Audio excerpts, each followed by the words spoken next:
The following is a special presentation of Extreme eSpeed TV, your new home for everything iRacing and eSpeed.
Well, good evening on a Thursday night. We're ready for Thursday Night Thunder here at Lima Land Speedway. This is Andy Piercefield and John Hine bringing you all the action on Extreme eSpeed TV. John, looking forward to this. We got a little short track action going here tonight. Should be a big night on Thursday Night Thunder.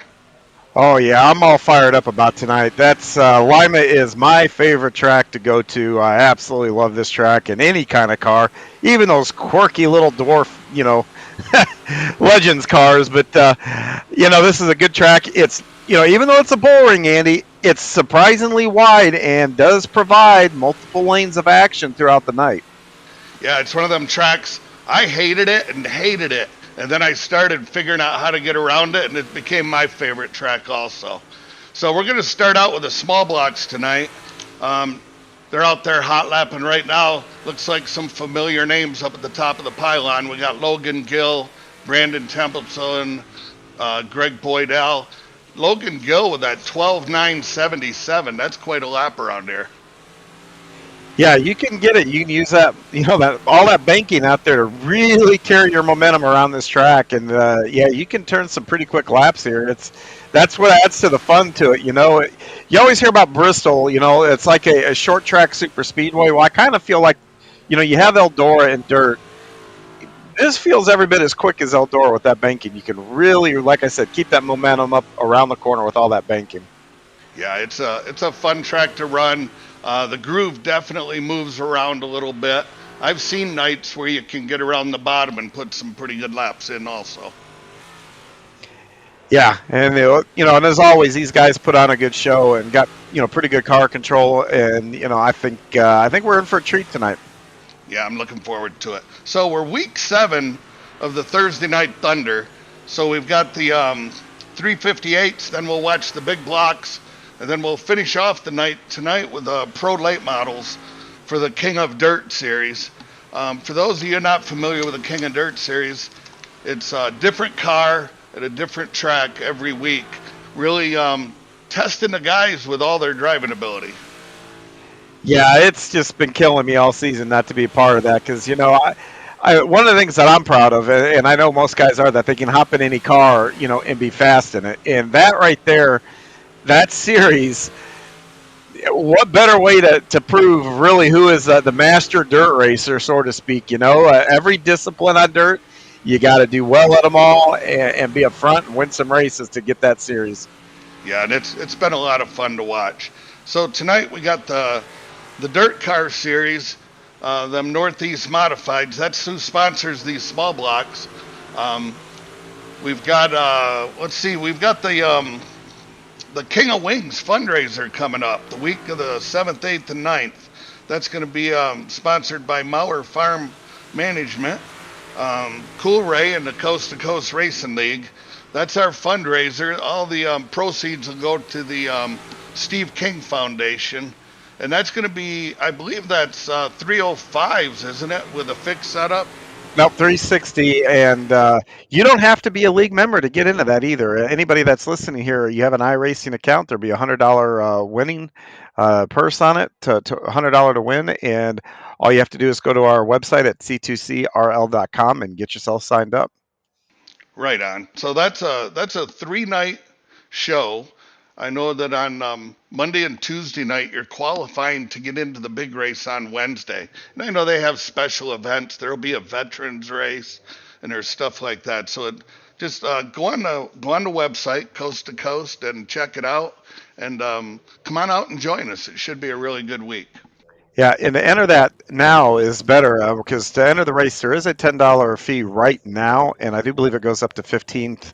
I think maybe in a week or so. The dates are all on a website, like I said, c2crl.com. But you can get in there, and all the proceeds, like I said, go to the Steve King Foundation, which helps real world drivers who have been hurt in accidents, and kind of helps maybe pay a few of their bills and stuff like that. It's a wonderful charity, and we're very proud that they're a partner of ours, and we've been doing it for a few years and raised a lot of money, it's a really, really cool. To me, being part of this league, it is the absolute coolest thing that we do in this league, I think, all year. Yeah, I'd agree with that. So we got the cars are out on the track getting their qualifying laps in. Looks like Greg Boydell's put Timothy O'Connor just went to the top of the pylon with a 13,149. Yeah, Andy, that track almost looks like it reset there. Looking here at the pictures that I'm seeing there, well, no, it didn't. I can see the line there a little bit through 1 and 2. So we saw it slick at the end of practice there, but the track did reset to about 15% track state. And think of it just like your normal Saturday night. Everybody's been to their local track. You'll see warm-ups come out, and then they'll pull out the machinery, and punch holes in the track and put a little water down. That's kind of what we do here, and we reset it, and then we're going to let it stay that way the rest of the night. Yep, and there Logan Gill's out there getting his final lap in. Looks like he's going to settle with a 13,170 is his quick time. He's 7th on the chart. Logan Gill's been dominating this series the last few weeks. He seems to be pretty versatile, but I don't know if I've seen him run on a short track. Yeah, and keep in mind too, there's some games being played here in qualifying. It's kind of like the unspoken thing, but I'm going to go ahead and say it out loud. I don't know how guys do it, but some guys sandbag because we do invert the top 4, and some guys like to play for that front row. And you know what? I admit I've tried it a couple times, and each time I've done it, I've missed the invert altogether. So I quit doing it. I don't know how they can get that down, because if you look at the times, everybody's within a tenth or two of each other, and how they can time it to do it, my hat's off to them. Yeah, we got the top 9 guys are within a tenth of each other. It's going to be pretty hard to spot yourself in there. Yeah, but I think some guys do it, to be honest with you. And, like I said, my hat's off to them. God knows how they do it. I don't have that kind of talent. Looks like we're going to jump right into heat race number 1 here, John. Yeah, and these guys will get them all lined up and get our night started. All right, we got Brennan Lacey and Logan Gill on the front row, Greg Boydell and Isaac Salas in row 2, Kyle Parker and Kurt Schatzer in row 3, Randy Shrivas and Terry Landis in row 4, and Ryan Beagle bringing up the rear in that 84 car. Yeah, this will be a pretty interesting race with Brendan Lacey, who is a real world driver right there on the front row, and he's pretty quick in everything he gets into. In fact, well, he's on that bandy team, and those bandy guys, they're pretty much good anywhere they go. So this will be real interesting. He and Logan Gill both on that front row, but you got some speed in that second row with Boydell and Isaac Salas. We've seen Isaac be really quick the last couple of weeks. He just hasn't been able to finish it in the feature, though. I didn't happen to notice. Did Ryan Beagle? I don't. He didn't qualify. Maybe he had a issue from last week that carried over. Always possible. I probably should have looked at it again before I hopped in here, but we put out a driver communication that says that every week. But if I know I'm not racing and haven't raced, I'm not on it, so I don't look. But I probably should be doing that from here on in. Nah, it's all good. I noticed that he didn't qualify, and Ryan Beagle is he definitely is a guy to watch out for coming up through there. Oh, absolutely, and he's one of those guys too that can to make the bottom work, and he can also run up high. So up high, he's a really versatile driver, and those kind of guys are the guys that find themselves always up front at the end of these features because they can pass anywhere on the track and they can get you anywhere on the track to get around you, and that makes those guys pretty dangerous. Now, early on, when we've got some, do you think the fastway will be around the top, or do you think it'll be in the middle to the bottom? This race here, it'll be maybe to the middle, to the bottom, but you're going to see it migrate up top pretty quickly. I think maybe by the second heat race or B mains or whatever, but it'll be up there, and eventually, I'm partial. I like riding the high line, so that's where I would be. But like you said in the pre-race, there's some times that bottom gets rolling and guys make time, and it's monkey see, monkey do. God knows I've been up top here before and watched someone just drive right on by me on the bottom and think, oh, okay, I got to go down there, I guess. So you know how that goes. We got the Steve King Foundation pace car pulling into the infield, and they fire off from 4. Brendan Lacey got a nice start there. Logan Gill's got a run on him underneath, heading down into 3, John. Yeah, he does. And, he kind of pinched him a little bit there coming out. And Brendan Lacey controls lap 1 there. Looks like we had a few guys get together down there in 3. Lacey's maintaining that about a 2-car length advantage over Logan Gill. Yeah, right now, the top, 5, 6 cars, they're all in a line there. So that tells me right now it might be a 1-lane track here, make it pretty difficult for Logan to get around Brendan Lacey. And Lacey kind of kicks it sideways. That's going to leave the door open for Logan Gill to get a run. Might quite make it stick going through 1 and 2. Yeah, he's got a nice run on him going down here into 3. Let's see if he can get a... There he does it again. He opens the door up, but Logan just can't get it up in there. No, it looks like Brendan is slightly overdriving the corner just a little bit and kind of washing up, and that's scrubbing a little bit of speed there. He just got in there just right that time to be able to back it up, and that was a much stronger corner and doesn't really give Logan Gill any options. No, it looks like everybody's tucked right down there.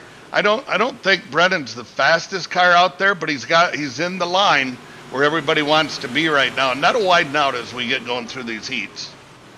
Yes, absolutely. And you know what? And when it does, you will see the side-by-side and the cat and mouse games on the track. Right there, he pitched it loose again. Logan got a good run on him. They got the white flag. Let's see if he can make something happen down here going into 3. Yeah, pitching it sideways does not work here on the last lap as they come to the checkered flag. These cars, more than any other dirt car that I drive, you've got to keep them straight. The more sideways they are, they lose a lot of speed real fast.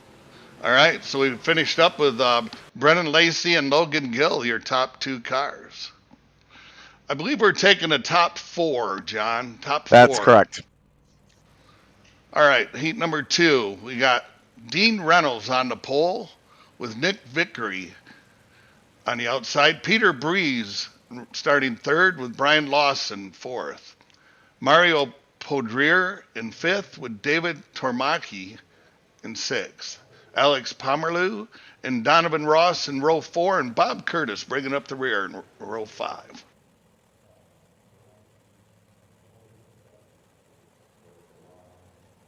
Well, let's see. Who we going to pick in this one, John?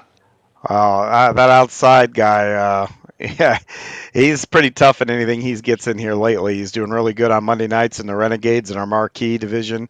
I was chasing him around, trying to take over third last night in 360 Hometown Heroes from him.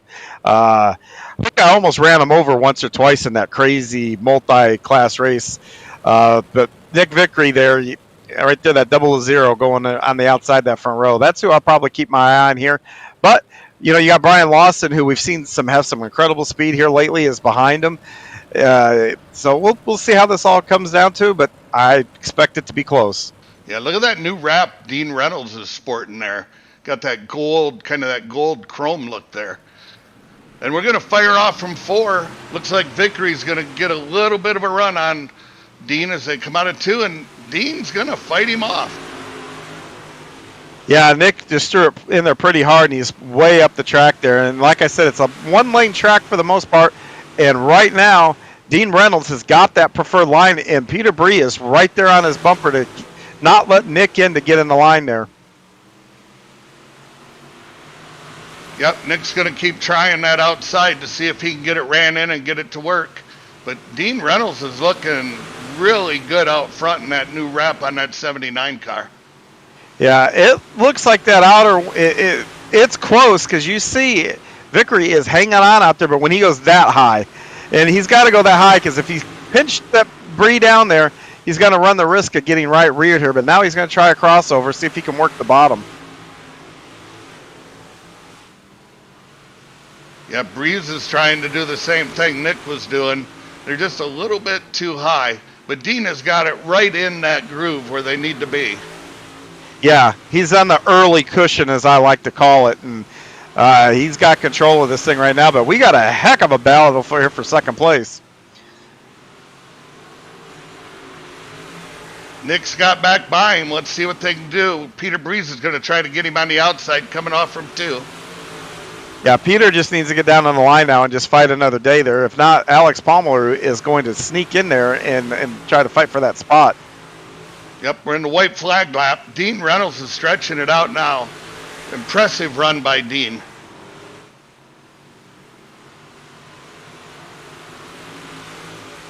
Wow, did Breeze get him at the line? Nope, he just missed it by like 8 1,000ths.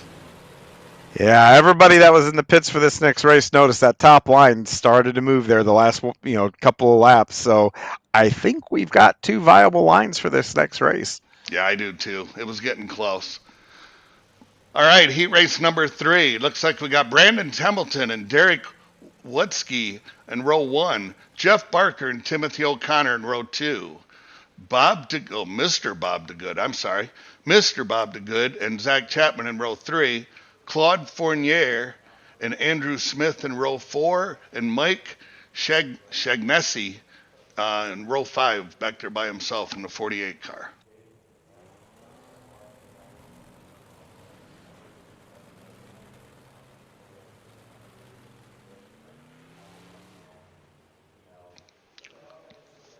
For those that you don't know, Lima here is actually located, I don't know, probably about 45 minutes, maybe an hour, just kind of a little bit north of where Eldora sits. And boy, that sunset, I've sat in those stands more than one time, been down those pits a few times and watched that sunset there.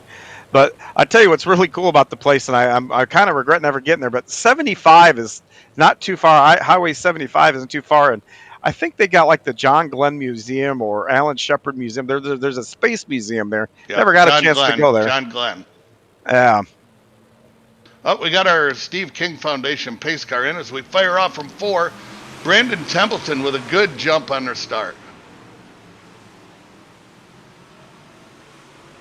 Yeah, Brandon's got control of this now, going down into 3 there. And the heck of a battle, though, for second.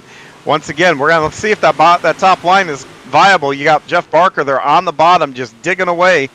But the guys on the top, looks like there could be an advantage by the end of the straightaways here. Yeah, Wutsky's getting a good run up there on the top side. He wasn't all the way up like Vickery was earlier. No, he's not. And you know that like I said, that early cushion seems to be matching where that higher side was run now. But if you now look now, though, the leader, he's running a whole lane higher than what Dean Reynolds did just the race before this. Yeah, they're all just moving up just a little bit. I'd say it's going to be probably about the end of the B feature will probably be up to the true cushion. Yeah, and that's when you you separate the men from the boys, so to speak. It takes a lot of concentration and discipline to get around here on the top and not want to knock the wall down every other lap. Well, Brandon Templeton's putting on a nice little run here. He's got a gap that they're just not able to close up. Looks like we'll be coming around this next time for the white flag. Yeah, Brandon's got a real nice run here going on, but it looks like the battle for third and fourth might be heating up there a little bit. Because side-by-side racing, they're going into 3. Yeah, O'Connor's getting up around him there. He's got him going into the corner. Yeah, and it looks like Barker's going to get it a little bit too far sideways and lose that spot. Yeah, but the big story there, that middle to bottom is no longer, the fastest and only line on the track. Looks like that top groove is starting to kind of come in, and it'll continue to get higher and higher. Can you see the lineup, John? I cannot. Okay, I didn't think you could. All right, we got our B feature lined up here. We've got we're missing the first few rows. Here we go. We got Kurt Schatzer and Brian Lawson on the front row, with Zach Chapman and Terry Landis in row 2. Mario Poudrier and Mr. Bob DeGood in row 3. Randy Shrevas and Donovan Ross in row 4. Claude Fournier and Kyle Parker in row 5. David Tormasi and Andrew Smith in row 6. And then we have Ryan Beagle and Bob Curtis in row 7, and Mike Shagnesi bringing up the rear in the 48 car. Yeah, this should be a good one here. I'm not used to seeing a guy like Kyle Parker that far back, and Randy Shreves for that matter. Randy and I had a good battle last night in the 360s for, I think, about 5th and 6th there. We started near each other, and a lot of fun driving around him, and he's quick and he's a smart driver, so it'll be fun to see those guys that are starting a little deeper here in this race than what they're accustomed to. Yeah, a couple of those guys. I know Kyle Parker and Ryan Beagle both had some issues in their heat races that caused them to be back there. So I look to watch those two guys come up through the field.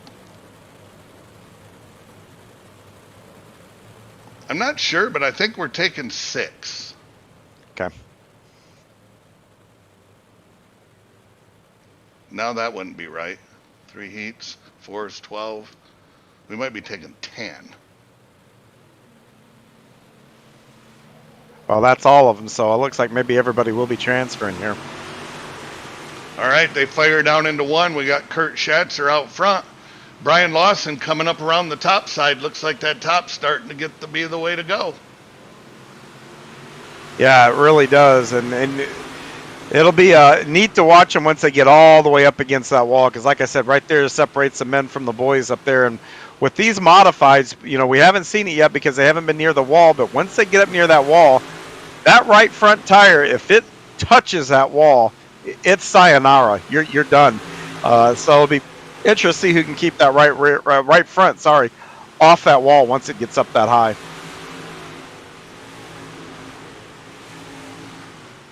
Back here in the middle of the pack, we got them 3 wide coming off the corner. Zach Chapman's battling up around there with a good run, and Bob DeGood right behind him trying to follow him up through there. Man, that is a mess. Complete hornet's nest right there, but some good racing. Not a whole lot of contact, which is good. Guys are, being respectful here, and wow. Close quarters racing, though. Yeah, it is. And you can see Kyle Parker there in the 13. He's just kind of picking his spot, keeping his nose clean.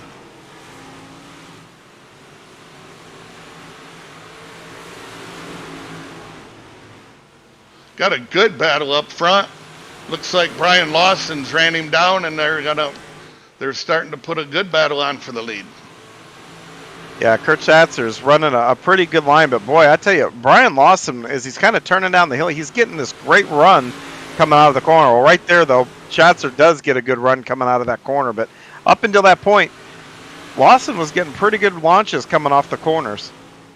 Yeah, he almost looked like he was faster when he followed him in and then drove down the hill, as you like to call it. Yep.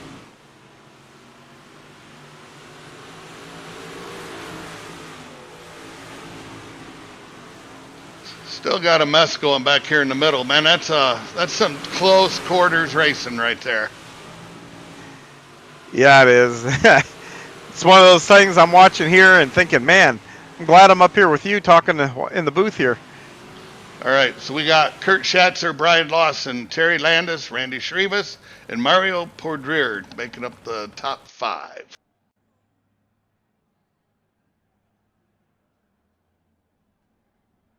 All right, we're going to get ready here. We're going to take a quick break.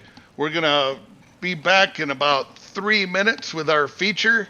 And we just want to thank you for joining us tonight here on Extreme Speed TV. John, I'm really excited about this feature. This should be a good race. Yeah, I think so too. And I'm going to blame the track. This track is just a great racetrack to be on here, so it'll be a lot of fun.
All right, John, welcome back to all of our viewers. They're just finishing up their warm-ups. We're going to get them lined up and get them ready to go. And I think this is going to be an outstanding race since we got the track all widened out. Yeah, and guys are going to have options here, and as a driver, that's what you want, are just options to, make passes instead of having to just follow the guy in front of you and hope they make a mistake. This here should provide some action, and it's short track racing, so you better leave your feelings at the pit gate when you get there. Exactly. Well, here's our lineup for the feature event here at Lima Land Speedway. We got Brendan Lacey and Dean Reynolds are going to be on the front row, with Brandon Templeton and Logan Gill in row 2, Nick Vickery and Derek Woodsky in row 6, and Isaac Salas and Peter Breeze in row 4. Timothy O'Connor and Greg Boydell in row 5, with Alex Pomerleau and Jeff Barker in row 6. Row 7's made up of Kurt Schatzer and Brian Lawson, with Terry Landis and Randy Shrivas in row 8. Mario Pordrier and Kyle Parker in row 9, with Zach Chapman and Ryan Beagle in row 10. Claude Fournier in the 717, along with David Tormasi in the 33. And then we got Mr. Bob DeGood and Donovan Ross in row 12.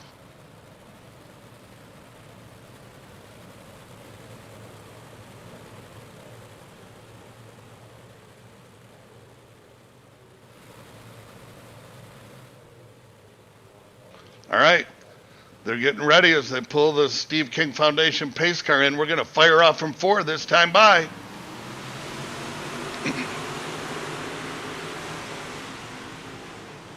Dean Reynolds with a nice run on the top. Looks like Dean may be flashing in and out a little bit.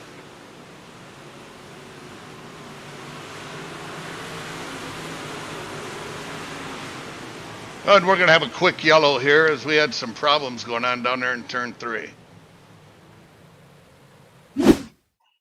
Things happen fast here on these short tracks.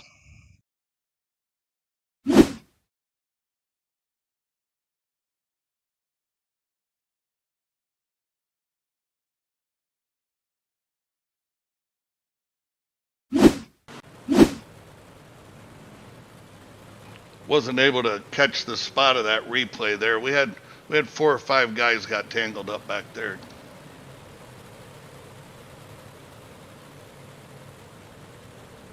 Yeah, it's towards the back there, and a lot of things can happen back there. Somebody checks up, and you get accordion effects and all kinds of crazy stuff. I always have said, it's easier to drive up front, even though the competition's stiffer, than it is in the back. In the back, for whatever reason, man, it is just tough sledding. Well, there's so much going on. You're watching up ahead of you 2-3 rows, and it looks like they're going to take them single file. Oh, wow. Well, that'll string them out here to get going. Dean Reynolds is going to fire off and bring him down through there with Logan Gill right behind him.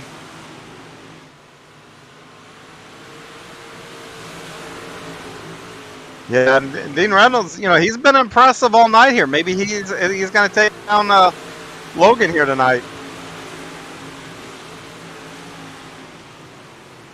Dean is running a nice line. He does have Logan right behind him, but I tell you what, he's going to be tough to beat if he can keep it up there. Yeah, he is. That's just a really, really quick line. He gaps Logan a little bit coming off the corners, too. Got a battle right behind him for 3rd and 4th.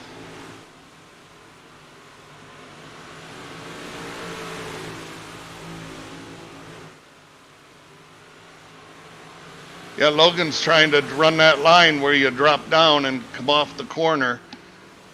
It looks like he's... Oh, I thought he had it there. It was close, but Dean's going to get a run back around him. That's 8 in the books, and Dean's looking tough. Yeah, right now Logan can afford to be patient and, kind of gather himself back up again and start trying to, figure out on the track where is he better than Dean. And then that's where you've got to attack, where you're better. And we got trouble over, it looks like maybe turn 3 that time.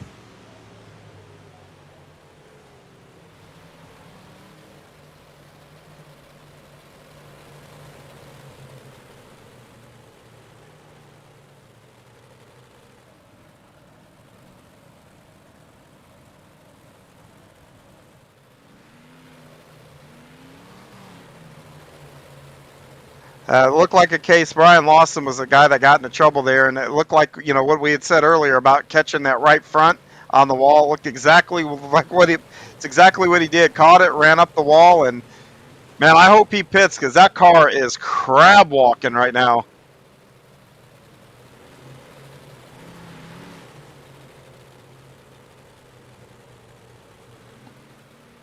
Wow, he didn't pull on the pits either, Andy. So towards the back, I don't. It's gonna be fun trying to watch him turn laps when he gets up to speed. He's gonna get into turn 1. That car is not gonna do what he wants it to do.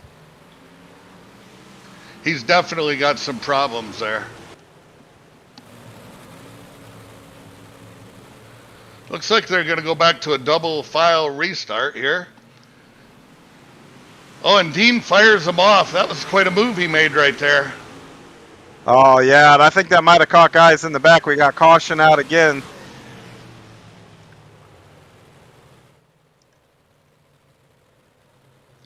Wow. I don't even know what what went on there. Oh, we had trouble all over the place.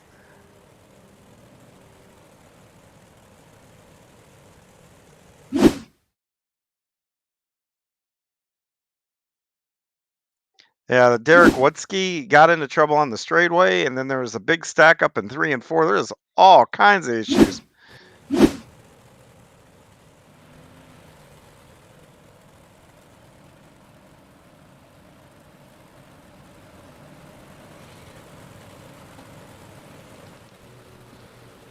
Now it's showing Logan Gill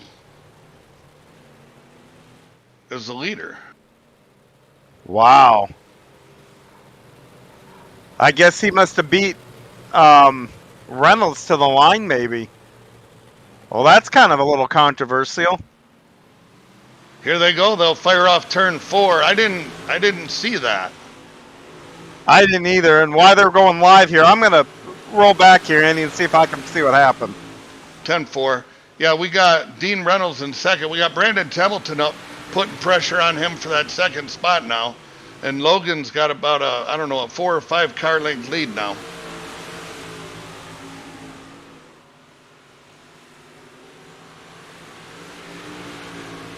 That'd be 11 laps in the books. We're about a third of the way there. Brandon Templeton's going to try and run it around the bottom, see if he can get a run on Dean Reynolds. Logan Andy, Gill. I just looked at it, and Dean Reynolds was a whole car length ahead of Logan Gill when that caution came out. I have no idea what iRacing did, but iRacing just kind of screwed Dean Reynolds there. Well, let's hope he can hang on here and get a good finish. He's running really well tonight. Yep. I'm sure he's in there wondering what just happened. Yeah, I'm sure he is too, and then and for good reason.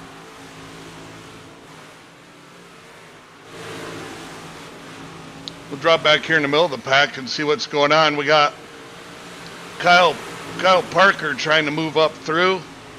Got him back there battling with Randy Shrivas and Greg Boydell.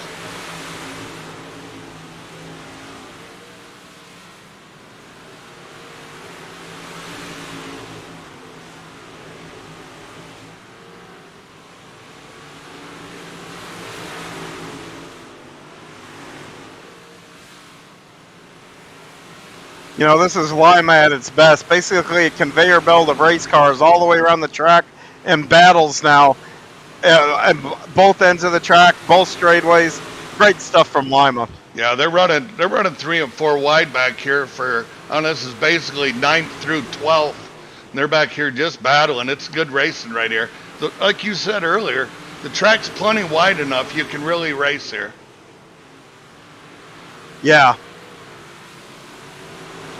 And I think that's why it's a favorite of the drivers, actually. I really wish it. I know it won't ever happen because I don't think it's popular enough, but man, this would be a great hometown heroes track. Yeah, I agree with you. All right, we got 10 to go. Logan's starting to come up on some lapped cars. I'd say they're about three to 4 laps away, and he's going to have to start maneuvering his way through the lap traffic. Yeah, and it's a tight battle though for second, third, and fourth. Oh, and we got a yellow. Got a yellow right in front of the leader. Right in front of the leader, they piled up. Yeah, Logan did a good job of getting that car woed up.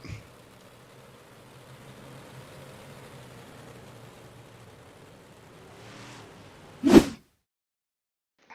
see if we can find a replay here of what's going on.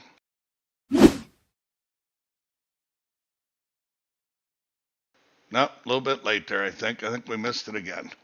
It was Derek Wutsky, and he had help getting around. It kind of, again, close quarters racing, kind of like what we saw second, third. Everybody's on each other's bumper, and he got a little help there from Zach Chapman there, but I don't necessarily think it was, Zach didn't overdrive the corner or anything like that. It was just a product that I think Watsky might have had to let up a little bit because the car was rotating a little bit much, and Zach was right there. So tough break for Derek there.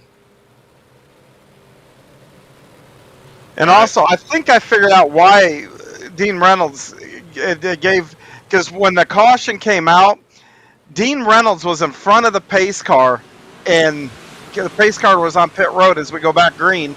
But the pace car was on pit road and never came to a stop. Reynolds was in front of it, and Logan Gill was behind it. And I'm thinking that the pace car picked up Logan Gill rather than Dean Reynolds. Yep, that makes sense. It doesn't make sense that it happened, but that makes sense for what caused the little mess up there. That's one of those virtual world snafus that can't really do a whole lot about. Here's our battle for second place. We got Dean Reynolds, who's having a great race tonight, holding up Brandon Templeton for second spot. And then right behind them is Brennan Lacey.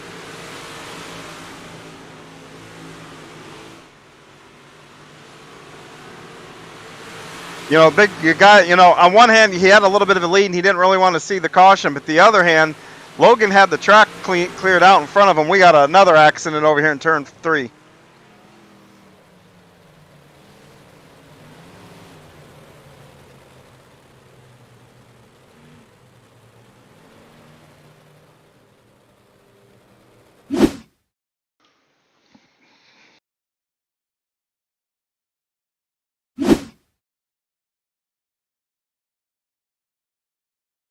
And it was involving Greg Boydell, and it looked like Greg did the proverbial catch that right front on the wall going down the back straightaway and hit that opening that's right there going into 3, and it just basically ricocheted him out on the track and left like Zach Chapman and a few others no place to go.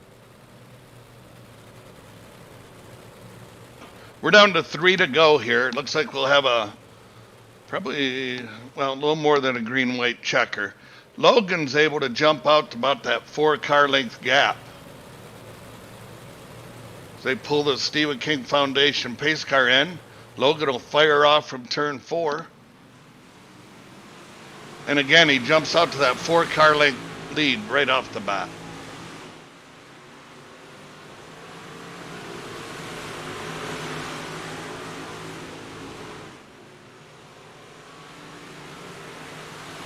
Little heated action going on there for second and third.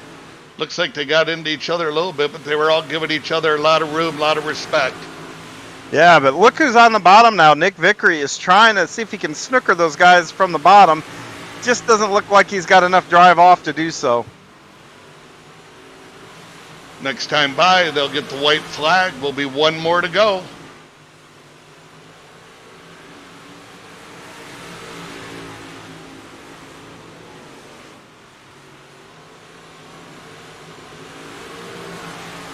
Templeton's going to dive down and try to get it. He's sliding up in front of Dean. Oh, and Dean gets into him. Oh, no. And it looks like Dean did get across the line in third. Wow.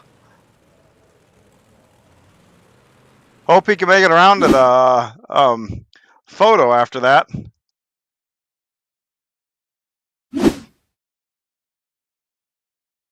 You can see right there, he got up in the wall, and then looks like Lanik got into him. Yeah, he got across the line in third place. The one that really paid the price there was the 4-car. Yeah, that was the slide job there really is what started that off. Dean, when the 31 there slid up in front of him, Dean just had nowhere to go. And yeah, that's, I've got a rule of thumb, the slide jobs, they're so precarious, and, it's, I don't know if Dean had a chance to lift there or not, but it takes 2 to make those work. And man, a tough break, but he's still come home third though.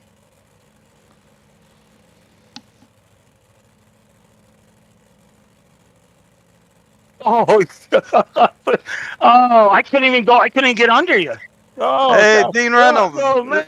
Dean, this is John up in the booth. You got a copy? What's up, Professor? How you doing?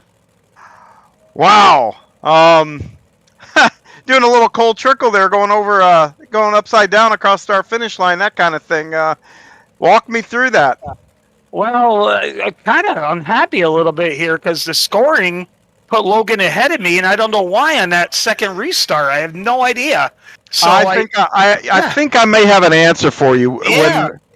What I saw is when you guys took the green came out. The accident happened before the pace car even crossed the start finish line. Was only about halfway down the front stretch. The yellow came out, and you were ahead of the pace car on the track than where it was in the start finish line. And so I think and at that point when the yellow came out, Logan was the car that was behind him. So I think iRacing thought Logan is the car that the iRacing pace car is supposed to pick up. So that really did screw you there big time. Because Logan Gill is the best, and I kind of would like to keep him behind me as long as I could. And now with him in front of me, I got no chance. But it is what it is. And then I was a little unhappy with Brandon in the waiting room. I don't know why he threw that slider, and he didn't really clear me. But I got third, and I was a second place car tonight, and I got second in the matinee. One of these days, I'm going to win one of these telecast races. One of these days. Well, I can tell you, Dean, I thought you were on your way, and iRacing stacked the deck against you, so might have to write a letter to the complaints department that are in the forums and say, hey, you got a snafu here, because I hadn't seen that before, but always a first time for everything. But Dean, still hell of a run, man. It's good to see you up front. Who would you like to give a shout out to? Well, I like to say thanks to you being in the booth because I know you could easily be out here racing with us, and that's really cool. You do color commentating, and the way you do it to get the perspective for the fans, it's really neat because you know how the tracks change. And tonight, there was top dominant. I don't know if there was any bottom there. I wasn't going to try to find out, but and thanks to Andy, for taking up the telecast and everything. And I'm just proud to sponsor Coast to Coast so we can be on this telecast. So I want to thank you guys. And by the way, John, I did join Full Throttle Motorsports team. I actually joined a team because you know as well as I, you need to race these as much as you can to get good. And I can't race that much, so these guys give me pointers and tips and how to improve my line, and it's starting to show.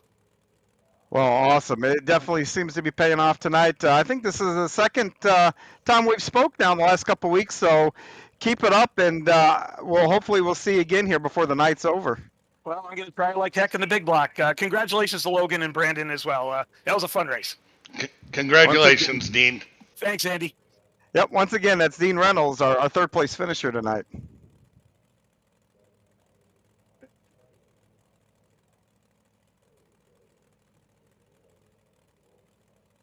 Brandon Templeton, this is John up in the booth. You got a copy?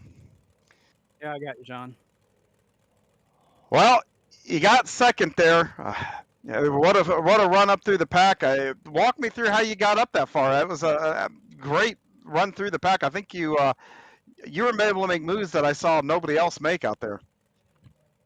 Yeah, I actually started third, so I was up there at least like fourth or fifth most of the race. But I was just trying to stay up there, stay out of trouble, bide my time, and maybe get a jump on a caution or something, or maybe Dean would catch the wall like he was once in a while.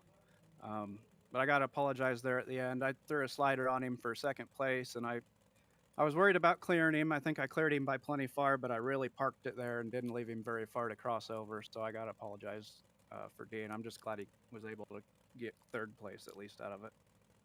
Yeah, it's so tough to judge those on a small track and everything else. So, just kind of watch the replay there and kind of live and learn from it, I suppose. But still, you have a solid run here, a good momentum run here to set you up for the rest of the night. You think you'll have anything? Can you use anything you learned here to translate over to the big blocks next?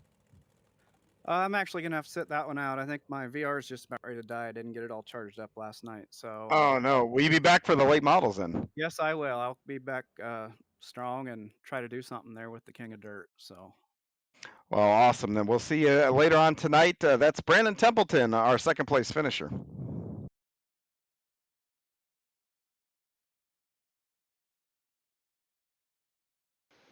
Logan, Andy and John up here in the booth. You got a copy? Yeah, I got you. Hey, buddy. What? Walk us through that there. It looks like you got maybe got a little break from iRacing. Yeah, I don't really. I'm not really happy about what happened. I would have loved to race Dean because I mean, hanging out with him a lot recently, and he's been getting better and better in these cars. And I wanted to see if he had learned anything off all the racing we've done, and didn't really get that chance. I thought about laying over on the restart and letting him get by, but I figured I'd get freight trained and wouldn't get back to him. Uh, it just sucks. I hate seeing that. It really sucks because Dean did have a car to compete for the win. Yeah, he did. He was running really well, but you know what? We can't take anything away from it, dude. You definitely had the car to beat again tonight. It seems to not really matter what kind of track you're on. You seem to get that modified hooked up. Yeah, I mean, I spend a lot of time in these cars specifically. I don't really venture out. I run late models every now and then, but these are kind of my bread and butter. It's what I'm better at, so I just kind of roll with these a lot, and it's a big help to me just being able to get in something I know. And I run these tracks a lot. I mean, I run a lot of hosted stuff during the week and the off season, so it gives me a little bit of an edge. Right on. Is there anybody you want to give a shout out to? Yeah, I got to thank all the guys over at CBR, you over at Coolray. I don't know if you noticed, but I added the sticker to my car. Might have made me faster. I thought it made it look a little quicker tonight. All the guys over here at C2C for the league, my dad at Eastern Iowa, and all my friends and family that have gotten me to where I am. Andrew, Clark, Tyler Mayo, just everybody. Well, congratulations, Logan, and I'm sure we'll see you running the big blocks here in the next round. Yep. All right, that's Logan Gill, our winner here in the small blocks. We're going to take a quick break and transition over to the big blocks. Just hang in there and stay with us tonight on Extreme Speed TV, bringing you all the racing action from the Coast to Coast Racing League.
The following is a special presentation of Extreme eSpeed TV, your new home for everything iRacing and eSpeed.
The following is a special presentation of Extreme eSpeed TV, your new home for everything iRacing and eSpeed.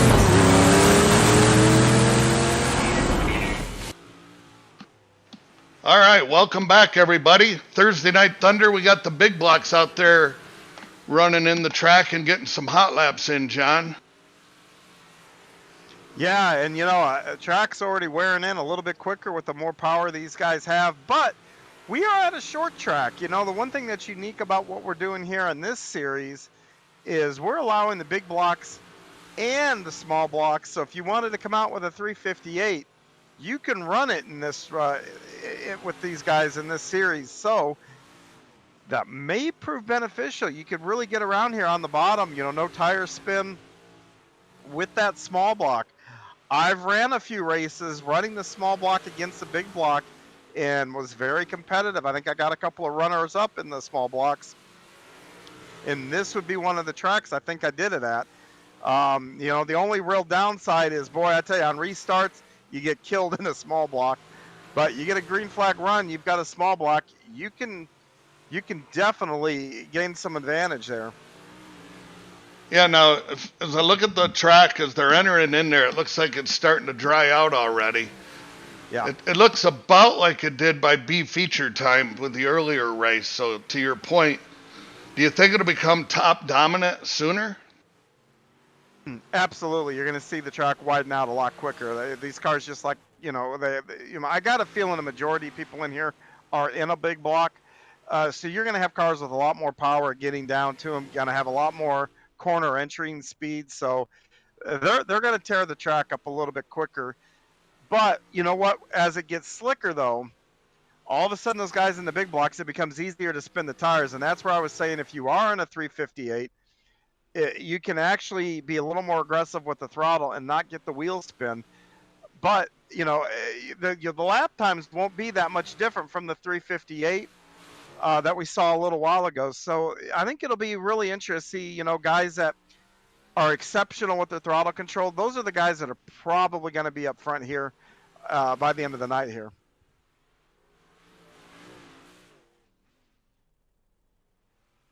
Well, it looks like we're getting ready to wrap up the practice here. They'll be moving into qualifying next. Yeah, when they get there, and the thing is, you can look at the leaderboard right now and tell me if this guy sounds familiar, but Logan Gill's on the top of the practice board. He's done a 12.822 right now, and that's a quick time. But, you can't really look at those because guys that might have come in a little bit late or just now getting in, there's no way they can touch those lap times. So even though we can look here and see the leaderboard, and you've got Logan up there, Zach Chapman, Kyle Parker, Jeffrey Barker. Remember, they reset the track after going into qualifying. We'll bring out the graders and the water trucks and get it back to about 10% of, to fresh state. And we'll turn them loose in qualifying when they do that. Yeah, it's one of those things that, you're not, those first few laps when the track's fresh, those guys ripped off some pretty good laps. I'm a little bit surprised to see Logan Gill up there because I know he was with us up here in the booth for a while, but he must have ran down there and got out there pretty quick. Yeah, he's probably multitasking, was on the track while he was talking to us there. And I've done that a few times myself, so it can be done. But that tells you, too, the fact that if I'm doing it, I can't put it up on the top of the leaderboard. The fact that he might have done that shows you what kind of talent he is in these cars. Yes, sir. Looks like we got most of the guys from the earlier race have transferred over here, going to run with us in this race. Got a good field of cars tonight. Looks like we got 23 cars checked in. Should be another excellent night of racing with these modifieds. Yeah, absolutely. The sun has gone down a little bit. Track temperature is going to cool a little bit. Things are going to get a little bit faster. Cars, once it gets cool outside, though, those engines will turn more power. But I'm going to bet the heat inside those virtual helmets is going to be the same. It's a short track. You got, like I said at the first one, you better leave your feelings at the pit gate when you come in. Looking out there right now, it looks like we've got 11-mile-an-hour wind with 85 degrees still, partly cloudy. Track surface is a little bit cooler though at 67. Yeah, the sun's not beating down on it and making it warmer. And the iRacing physics will do that. That's part of the sim experience. It simulates that kind of stuff, which is really cool. They've made a lot of strides in the last 5, 6 years with what goes on inside these virtual worlds here. Yeah, I was reading some stuff the other day, John, where they're really working on trying to get some tire wear, um, better tire wear for the dirt cars is what one of the things they're working on. Yeah, and that'll be followed soon. My guess is too by different tire compounds too, because you know this. You go in the real world, you might run a soft tire in your heat and throw a harder tire on in the feature, or a middle tire. It'd be really neat if we get all those choices. Yeah, I tell you, it's one of them things where just the whole iRacing experience. If you're out there watching us tonight and you haven't tried it, man, get hooked up with somebody and give it a try. It's just it's been, I don't know, I can't say enough about it. Yeah, I can't wait till rain comes. Someone who does a lot of road racing, and I'll toot my own horn here. I just got a podium in the 24 Hours of Daytona. I can't wait to see the rain come, and I can barely keep a car on the track on the road side of things as it is. The rain might just send me into retirement over there. You know, that 24-hour race, I can't believe how many guys ran that. That sounds like that was a great time. Funny thing is, it is the absolute most fun that I have any one race at all during the year. It's so hard to get all the way through and not crack your car up, and you feel like you accomplished something, and you bond with your team. You spend a lot of time, and it's just cool. You get the team atmosphere. Um, if you haven't done it, get a group of guys together and go do it. Even if you finish in the middle of the pack, I mean, even if you finish last, you're gonna have fun doing it. It is a very neat experience. But wow, familiar name up here up top again here in qualifying. Look at that, Logan Gill has gone a little bit quicker in the qualifying. Yep, he's turned up a nice lap there. Yeah, and one of the things that I was talking to Roger, and Roger owns the Coast to Coast Racing League and puts a lot of work into making this happen. But what a fun league to be a part of when you can run 17, 18, 19 times a week. Very affordable. I think it's $10 a season. Man, you can't beat it. And some of the best parts of the league have nothing to do with the racing. It has to do with the charity events we do and camaraderie we have and stuff like that. Yeah, and that $10 that we charge for entry into the league, it goes right back to the drivers. You get trophies and stickers and for race wins and all that. So we try to make it fun and make it enjoyable for everybody and let everybody have a shot at maybe getting a little bit of hardware or some recognition there. It's a cool league, absolutely. You can register by going out to c2crl.com. Excellent, excellent. Well, we're getting ready for heat race number one. They're lining up on the front stretch. Looks like we got Andrew Smith and Peter Breeze on the front row, with Ryan Beagle and Logan Gill in row two, Kyle Parker and Jeffrey Kemper in row three, with Brian Lawson and Barry Goldner in row four. Man, we got I say this every heat race, but it feels like we got a stacked heat race here. Yeah, I think so. Logan and Kyle and Ryan and Peter Bree, you just go down and it's like, wow, not only can any one of these guys win this heat, but any one of these guys can win the big race at the end of the night here, the feature.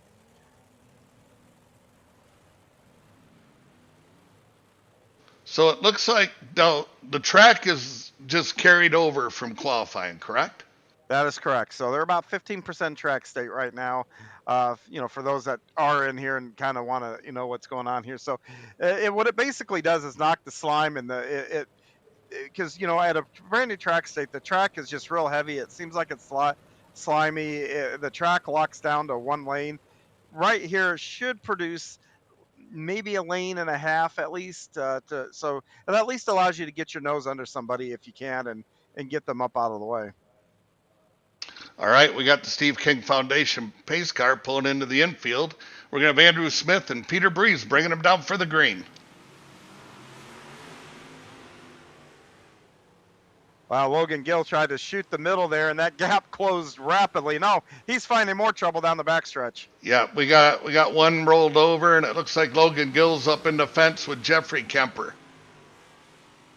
Yeah, that'll be a move that Logan might look at back a little bit later and kind of wish he could have back there. Lap one, trying to nuzzle in 3 wide, but you know how racing goes, Andy. You might see a hole there that looks like you could drive a semi through, and you could blink your eyes and that hole doesn't exist anymore. Yeah, it's one of those things after it's over, you second guess it a lot, but when it's happening, it looked like there was a spot to go. I'm sure he wouldn't have tried it. Absolutely. Peter Breeze has got out to a nice 4 or 5 car length lead here. We got Ryan Beagle and Andrew Smith battling for second. Yeah, Brian Lawson's back there in fourth, but the battle really here is for second place between Peter Breeze out front, but between Ryan Beagle here and Andrew Smith. Yep, Beagle's trying to run a little bit higher. Andrew's right down there where the fast line is, down just off the bottom. Yeah, that looks to be the preferred line here. And Ryan looks like he's kind of searching around, going a little bit high, maybe trying to drive down the hill right here to see if he can get a run. There's different ways to get around here. And here he comes. He's going down the hill. Try to get that nose in there as we get the checker flag. Or 1 to go, sorry. Yep, he's going to have a run on him going down into 3. We'll see what he can do here. Nope, he's going to have to settle for third place. So we got Peter Breeze, Andrew Smith, Ryan Beagles, and Brian Lawson moving on to the feature. I'm not sure if Barry Goldner transfers or not. That'll be the top 4 that will transfer. So it'll be Peter Breeze, Andrew Smith, Ryan Beagle, and Brian Lawson will all go. Barry Goldner will be on the pole of the B feature. All right. Looking at the car count, though, Andy, it does look like everybody will make it. Right on. All right, heat race number 2 here. This the big block, small block modified race tonight is brought to you by Gambler Racing Team. And on row 1 of heat number 2, we'll have Christopher Berger, Alex Pomerleau, Mr. Bob DeGood in row 2 with Jeff Barker, Brennan Lacey and Mario Pordrier in row 3, Terry Landis and Greg Boydell in row 4. Hey, John, I know you give us a little shout out on that Gambler team. Yeah, just a group of guys. We like to have fun. We like to support the league we're in. They a good place to come and race. We all of us support it in a lot of different ways, whether it be afternoon or in the evening. But we do a lot of things outside of here too. Like I said, a couple of us ran the 24 Hours of Daytona. Oddly enough, not on the same team, but like I said, just a typical fun. And it's one of those things, like you said earlier. If you get involved in iRacing, you should join a team just for the camaraderie, and it does enhance the experience. Looks like Pomerleau and Berger are going to fire us off. We got one up in the fence there. I'm not sure who that was. Looks like Jeff Parker. Pomerleau's going to bring him down into 3 with about a 3 car length advantage. Yeah, Alex is really on that line that we saw. It seemed to be the preferred line through the last heat race here. But look at Brennan Lacey getting his nose trying in there for second. So once again, that second place seems to be the place to go. But look at Terry Landis on the bottom. Terry started in the back row, and here he is, worked his way up to 4th. Yeah, he's getting a nice run off that bottom. He's just rolling that bottom where there's some moisture down there. Yeah, and he's keeping his car really straight rather than pitching it around the bottom, and that is really helping him on corner exit. He moves up a little bit. Oh, we got a couple cars together over in 1 and 2. Yeah, it looks like that was Mario Pordrier and Bob DeGood there in the wall. Now, Bob DeGood's going to get going, though, and he's going to have the leaders right behind him here. So let's see if the lap car becomes an issue here for any of these guys up front.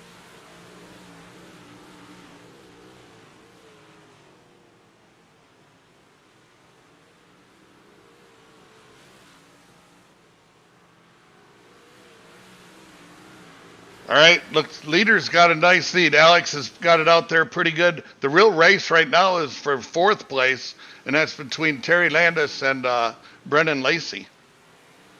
Yeah, and we're getting the white flag right here. So he's got one more lap to get this lap pass completed.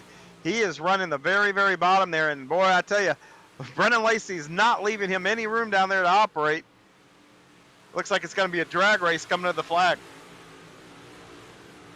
And it's Brennan Lacey that is going to prevail, finishing third with Terry Landis there fourth. Yeah, Pomerleau moved way up on that last lap. That was interesting. Yeah, well, he had a little bit of gap there, and sometimes I even like to do that just to test a different line to see where it's at. So you'll see guys do that regularly. But looks like we're getting Heat 3 lined up here with Chris Steele on the pole. Next to him, we just talked to him in the last race there, had third place. That's Dean Reynolds. Inside the second row is going to be Zach Chapman and Derek Wudsky at his outside. Third row will be Dan McLaren and Nick Vickery. Those are two teammates there in that third row. Those are both Spartan guys for Spartan Motorsports. And then the final row here tonight will be Brandon Dittmer and Claude Fournier here, rounding out the 8th place position.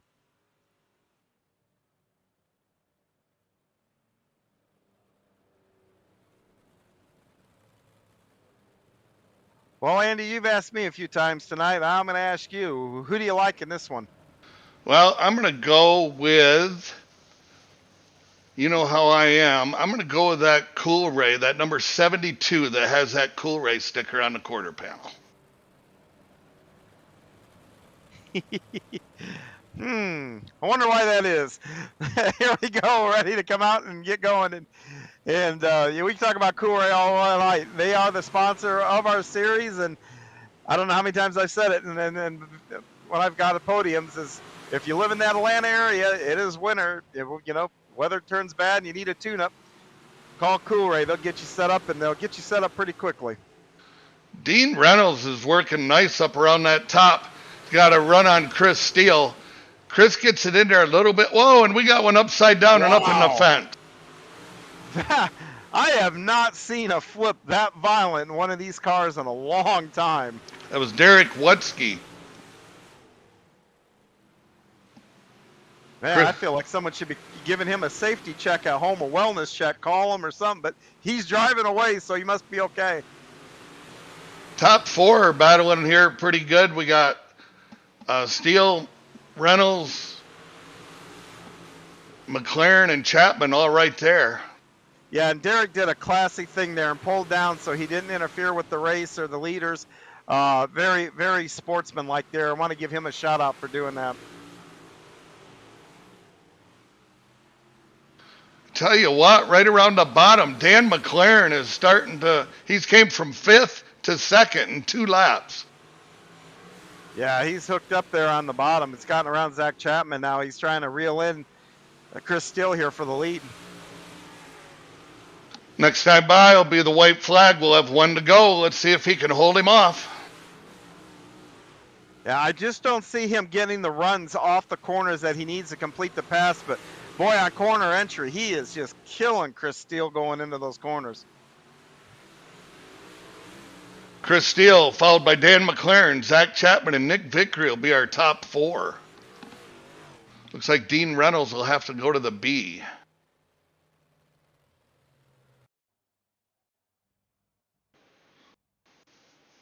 Speaking of the B main, that's up next. And we've got, see what we got here. We're missing our front row. Yep, and we do have 12 slated to start, and they are taking 12 to the feature. So once you go through the lineup here, they all will make it. Yep, here we go. We got Barry Goldner on the pole with Jeff Barker. Look at this row 2. Dean Reynolds and Logan Gill. Greg Boydell and Brandon Dittmer. Jeffrey Kemper and Mario Perdrier. Derek Wudsky and Kyle Barker in row 5 with Bob DeGood and Claude Fournier in row 6. All 12 cars will transfer, but I'm looking forward to see what the track does during this race. And how about that second row? That's 2 out of the 3 podium finishers from the last race are here in the last chance race, the next race. Man, that's incredible. Yeah, it just showed you how competitive this whole league is. Yes.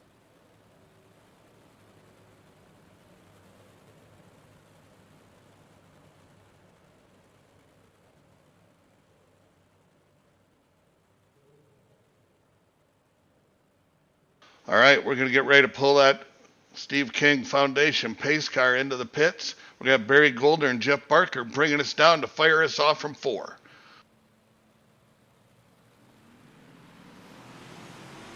Wow, Jeff Barker gets a heck of a jump there on the outside and takes control of this race right from the start. Yep, and he's going to have Logan Gill right there on the top with him. Looks like Logan's going to not waste much time trying to get to the front. No, and Logan is running a lane higher than anybody else on the track, and he's making it work.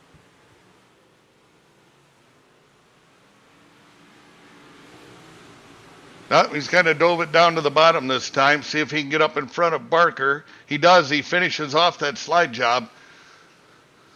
Plenty of room for both of them.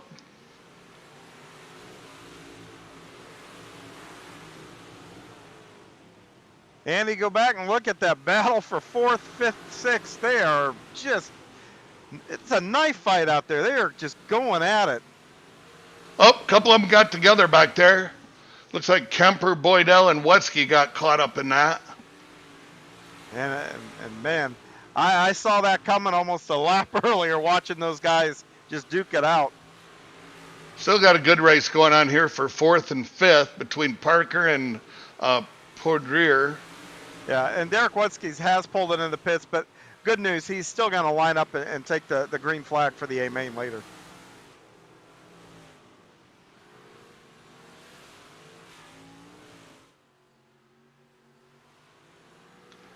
Logan Gill's opening up about a little bit over a second lead on Jeff Barker.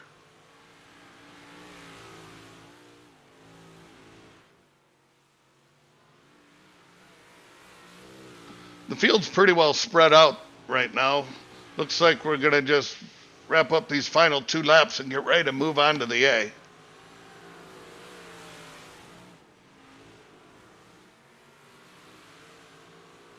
Yeah, white flag is out, and Logan Gill has command of this race, no doubt. But got a battle yet for second. Is they're going to go through 3 and 4 here? You nose to tail. Maybe another drag race to the start-finish line. Looks like Jeff Barker is going to hang on to it over Dean Reynolds. Yeah, Dean's running good tonight. I'm glad to see that. Yeah. All right, we're going to take a quick break here, step away, pay some bills. I'm going to throw up some commercials. We'll be back in about 4 minutes here with Extreme E-Speed TV. You got John and Andy here just hanging out up on the top row, and we'll be back shortly.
All right, we're back here at Lima Land Speedway tonight for Thursday Night Thunder. We're just wrapping up the warm-ups for the big block modified. Well, I guess this is the big block, small block modified feature. Um, what do you think, John? What are we looking for? Well, the track is slicking up. These guys got a lot more power than they had earlier tonight. So again, this is the time now where throttle control comes in. Guys that can manage that, keep their cars straight. Those guys are going to be the ones to the top. But we've got some names starting in this feature that we're not accustomed to seeing. I don't want to say they're not usually up here, but we're going to start out. You don't see the usual suspects like Vickery and Kyle Parker and Logan Gill. Those guys are in the middle to the back of the pack. Yeah, we've got fast cars sprinkled all the way through this lineup. You want to go ahead and give us our starting lineup, John? Sure. Starting on the pole is going to be Peter Bree. Next to him will be Alex Palmer. Starting third will be Chris Steele. Next to him is Andrew Smith. In the third row, it'll be Christopher Berger and Dan McLaren. Fourth row will be Ryan Bingle, Brennan Lacey. Fifth row, Zach Chapman and Brian Lawson. Sixth row will be Terry Landis and Nicholas Vickery. The next row will be Logan Gill. That's where we see that name. We've been pretty dominant here. And Jeff Barker. Then followed by Dean Reynolds and Kyle Parker. Mario Perdrier and Bob DeGood. Next row will be Barry Goldner and Jeff Kemper. Then it's Greg Boydell and Brandon Dittmer, and running shotgun bringing up the back of the field is going to be Derek Woodsky and Claude Fournier. So we got 24 cars going to start here, and I expect here in about 20 seconds, the thunder is going to come down when they release these guys. Yep, we got the Steve King Foundation pace car pulled into the infield. We're going to have Peter Breeze and Alex Pomeroy firing them off. And here they go. We're under green. Peter Breeze with a jump. Everybody's through 1 and 2 cleanly. That's critical. We, that get everybody a chance to go race here. Yeah, they're 3-4 wide back there in the middle of the pack, but everybody seems to be giving each other room. Oh, and there we go. We got one up in the fence. Yeah, that's Chris Steele over there.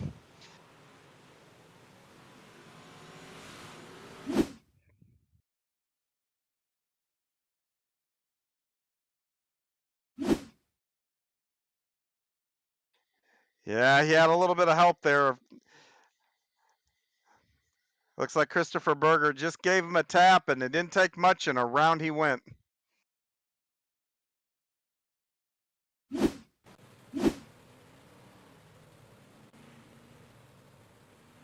Well, we'll get them lined back up here. Do you think they'll go single file, or will they go double file, John? That's a good question. I don't know. I'm not sure how iRacing. I don't know if the leader has to get by the to complete the first lap for it, or does the whole field have to be. If it's the whole field has to be, then it's going to go single file because not everybody had completed a lap yet. So we'll see here, and we're going to know in just a second. It looks to be probably single file.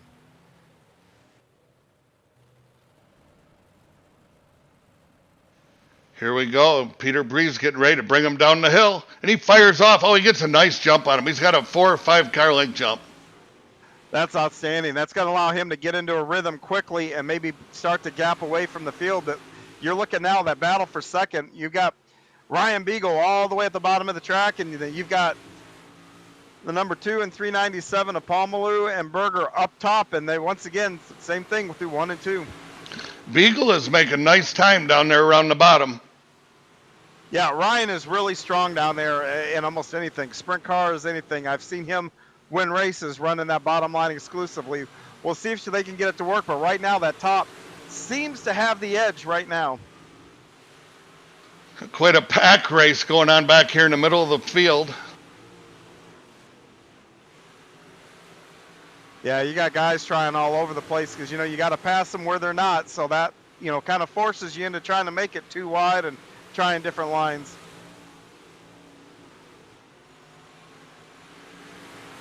It's like Beagles is moving up a little bit, and he's still right there for 4th place battling with the Christopher Berger. Yeah, it looked like Ryan was going right through where the tack is in the middle of the track there in 3 and 4, and seems to be making up ground doing it. This time he does stay high, and we got a Talladega big one in the backstretch.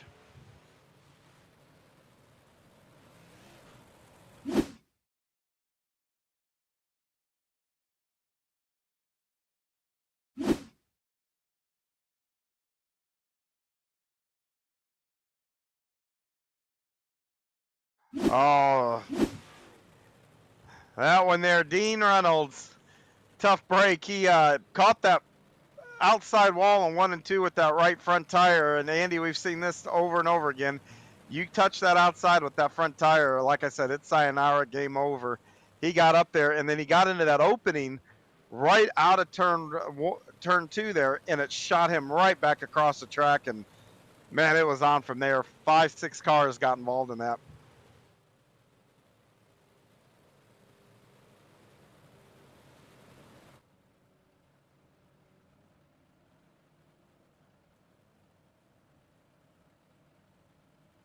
Little drone action here as we're getting ready to fire off. Breeze with another nice start. Yeah, Palmer, though, stayed with him that time a little bit better than what he did previously.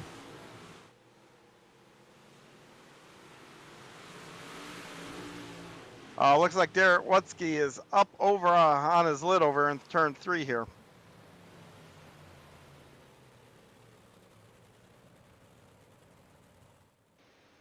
I think he's still wrecking.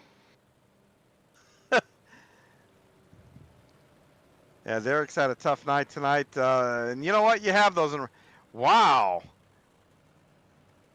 You know, looking at that replay, it looked like there was net code from the track or something. His car, Andy, just rolled over in the middle of the straightaway without anybody touching him. He came off the corner, and it looked like the track just popped up and flipped him over. I have never seen anything like that. That is crazy. We've had a couple things happen tonight that we haven't seen before. So maybe it's just that kind of night. Here we are as we're getting ready to fire him off.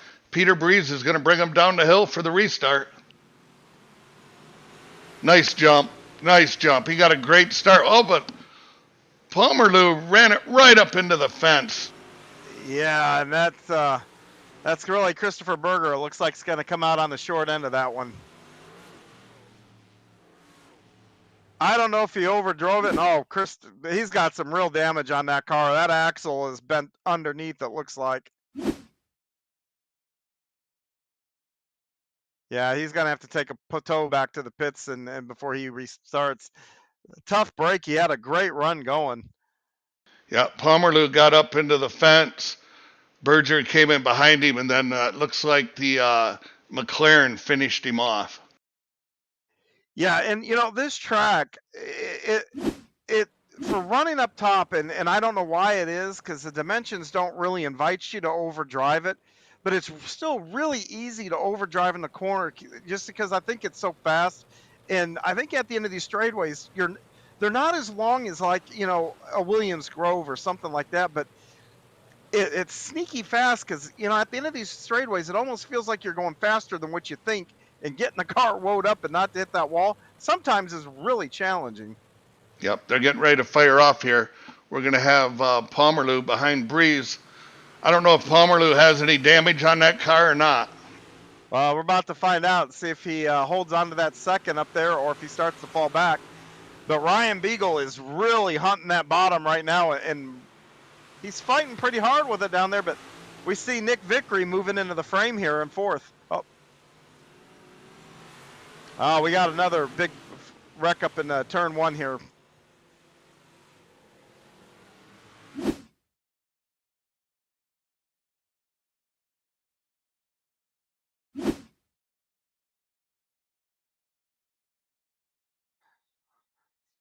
Oh man, this Andrew Smith, swung out of the corner there and just barely caught the wall. Really upset him, and left Zach Chapman with nowhere to go. And both Zach and Brennan Lacey, and it looks like a few more. Brian Lawson, kind of all pile up there. Yeah, it cleaned up a bunch of them there. That was too bad. Looks like Zach has already loaded it up and is headed for the exits here as he's going to be done for the night. Looks to me like Pomerleau is crab walking that 397 in second place. I think he's got more damage than we realize on that car. Well, as hard as he hit that wall, oh yeah. Well, we're going to have to see how this plays out. Breeze with a nice start. Let's see how Pomerleau can do with that car bent up the way it is. Yeah, he's not getting a drive off the corner, and he's really fighting to keep that car. He might be able to salvage a pretty good finish here, but I don't think he's going to do anything to challenge. And we got a car turned around in 3 and 4. Pulls right up in front of the leader. I think it was Chris Steele. Yeah. The 80 car. And, you know, frankly there, I mean, that's tough to, you know, it looked like 181 caught the wall and Chris had nowhere to go. But, you know, we have a thing where we can put up our relative, and you've really got to be paying attention to that. And actually, I'm looking, Chris started turning around pretty early. I think maybe the leader was thinking he was going to, kind of one of those miscommunications. That on a second look, that's nowhere near as bad. But when you have that relative up, though, and you see those cars bearing down on you, you really need to hold the brake until they get around you. You're not going to lose a lap, you know, because, you know, it goes back to the previous lap. So there's no real need for it. But, and Chris, to his credit, might have been just trying to get out of the way and get up towards the top of the track. So a lot of things could have went on there. Now, Chris does look to be crab walking, too, as we get ready to restart. Yeah, we've got quite a few damaged cars out here. Let's see how this plays out. Peter Breeze is going to bring him down the hill. He gets another really good restart. Looks like Logan and a couple of them got together there coming down the hill for the restart. Yeah, Logan has sliced his way up through the field here. You know, but he is running out of laps to get all the way to the top here. But I wouldn't put it up past him to get there.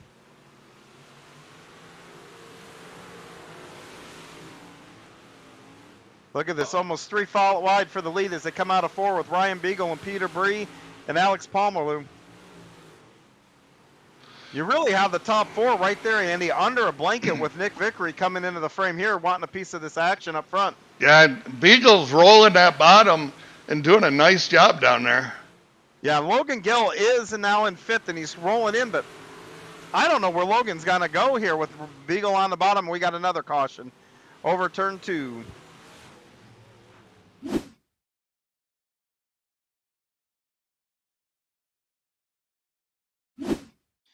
That is Brandon Dittmer that is on his lid. And oh, he had help there into the wall there. Two guys going for the same spot, I guess. Looked like Kyle Parker slid up and pinched Brandon up into the wall there, and looks like he's got some real damage too. Yeah, the car just rolled over. Dean Reynolds got into him and finished him off. Yeah. All right, so now we got Beagle up into 2nd place. Do you think he'll stay up high, or will he drop back down there where he's running on the bottom? That's a good question. I mean, he's moved up there pretty successfully. And Dan McLaren there. Oh, it's Dan McLaren that's in 4th, not Nick. I've been calling him Nick Vickery all night. Dan McLaren is there also. You know, if he goes to the bottom and it doesn't work, he can get freight train. Now you got some really fast guys that are in a line up front. All right, Peter Breeze with a nice start. Beagle rolls off a lot better with him that time. Yeah, he does. Beagle has a heck of a run going down the back straightaway. He may actually be able to get this pass done over here in 3 and 4. Yep, he's running that bottom. He's the only one down there, and he's making some really good lap time down there. Yeah, and look who's followed him down there. Logan Gill is kind of running a modified slider line, but he is entering the corner down there with Ryan. Yep, Logan's not afraid to go hunting for traction. Yeah, but now out to his outside is Brennan Lacey, and we got a car around over in 3 and 4.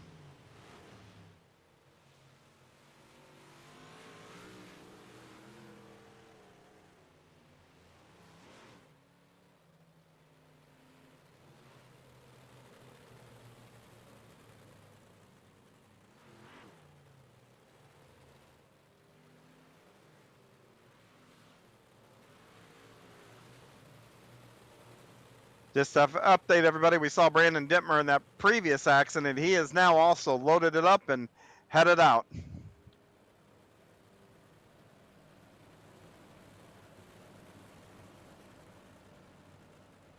Yeah, I'd like to.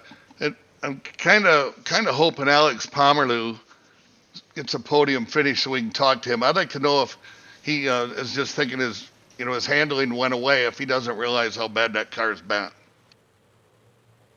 Yeah, and iRacing took that meatball flag away to let you know, hey, you got damage. So you don't know if you do or not, and if you do, sometimes you just don't know if it's bad or what. But so you just keep soldiering on. All right, here they come. Beagle got a very good start that time. Yeah, he goes right back down to the bottom here, and he's going to get a nice launch off the corner. And once again, he's resumed his fight there on the bottom. What an excellent race. Logan Gill's down there now. He's going to go do some catfishing. Yeah, and you know why that works so well is if you're all the way at the top, you are so light on the throttle, keeping that car out of the wall. The guy on the bottom can be a little bit more aggressive on the throttle, and Beagle's got the lead coming out of two. Yeah, Beagle's got him. He had a nice jump right there. It just launched coming off the corner for him. Well, Bree fights back there coming down the straightaway. Got a good run coming off of 4.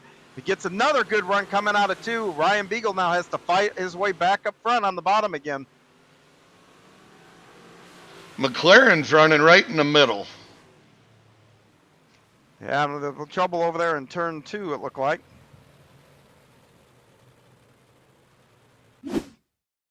See if we can see what happened. I think it involved Greg Boydell here.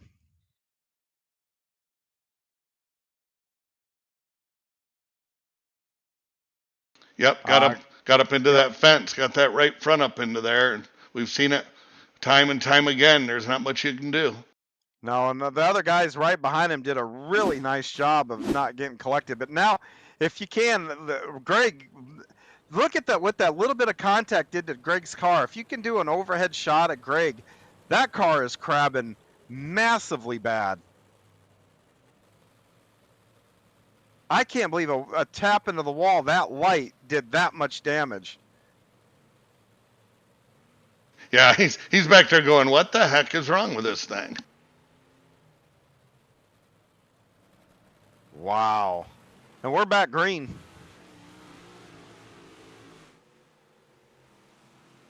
And the fight resumes up front. It's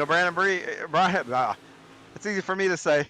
Ryan Beagle on the bottom, Peter Bree up top, and they are fighting once again here. And this time, though, it looks like, Bree gets into the wall up top. That's going to leave an opening here for Ryan Beagle. Can he take advantage of it? He's too far back. Breeze has got 3 more laps to go. If he can keep it out of the fence, I think he's going to have him. Yeah, this might be a situation where Peter Bree has just decided, you know what, I'm putting my foot down. I'm hope it sticks. I'm going to win this race. Beagle's moved up in front of Logan Gill, trying to hang on to second.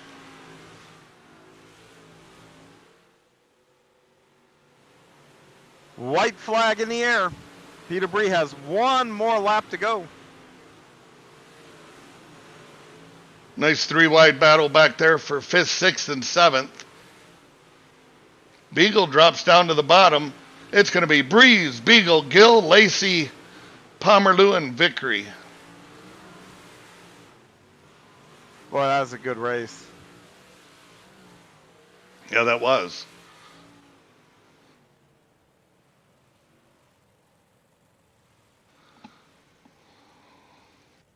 Very good race.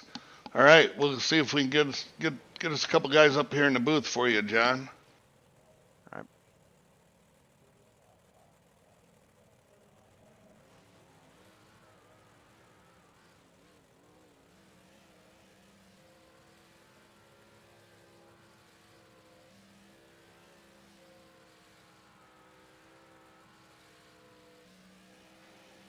There you go. Hey, Logan, this is John up in the booth. You got a copy? Got a copy. Man, what a run through the field. You got a little bit of trouble there in that heat race, and it kind of put you behind the 8 ball tonight. But walk me through what it was like coming through that field on a small track like that. Yeah, I mean, I was trying to make sure that it didn't get into anything, but I just ran out of laps. I feel like I had the fastest car out there, and that deal in the heat race kind of hurt the chances of going 4 in a row. But we'll take a third place. Points wise, it's still a good night, so I'll gladly take it. And congratulations to Breeze on the win, and Beagle on getting second there. Well, I tell you what, you got to admit though, it is fast, or it's fun passing that many cars, though, don't you think? Oh yeah. I love starting in the back of the pack. I do it almost every time in a hosted race. If I can, I'll just get an EOL and start from the back and see how far I make it. Well, I tell you what, it was fun watching you come up through that pack. Anybody you want to give a shout out to? Yeah, I got to thank all the guys over at CBR, Elite Performance Industries, Andy over at Coolray, my dad at Eastern Iowa Landscape, Andrew Clark, Tyler Mayo, just everybody that's helped me get to where I am. Once again, it might not have been 4 in a row, but I bet you come back strong next week and start a new streak. Hopefully, that is Logan Gill, our third place finisher tonight.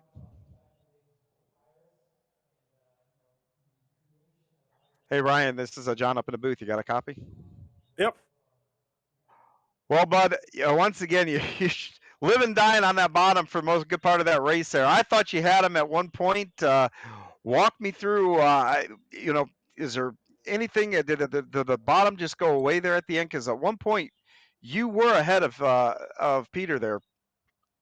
Yeah, it's just the only way I could get ahead of a guy on the bottom is if they made mistakes up top. So I just felt I could be more consistent down there. So that's what I like doing. So that's what I just stuck with for most of it anyway. Till a couple ago there, I knew it was over at that point. Well, a solid run there.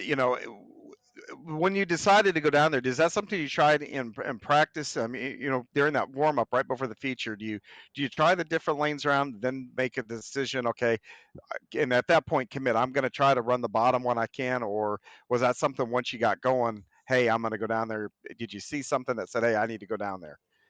No, not really. I actually we ran a race here last season, and I think I started 20th and got up to second, but it was just a battle of attrition, and I was the only guy at the bottom, and everybody else was beating and banging on each other against the wall. So it just worked out that night, and it helped a little bit tonight too. So I'm gonna try to keep doing it. I think here anyway. Well, hey, you made it work. Next time, maybe get up maybe you'll be able to get up one position further. But hey, good race tonight. Do you have anybody you'd like to give a shout out to? Yeah, just everybody that puts this deal together, and it's fun to come and run these things on a Thursday. Well, we enjoy having you, and you put on a heck of a show. That is Brian Beagle, the second place finisher in the Big Block Modifieds tonight.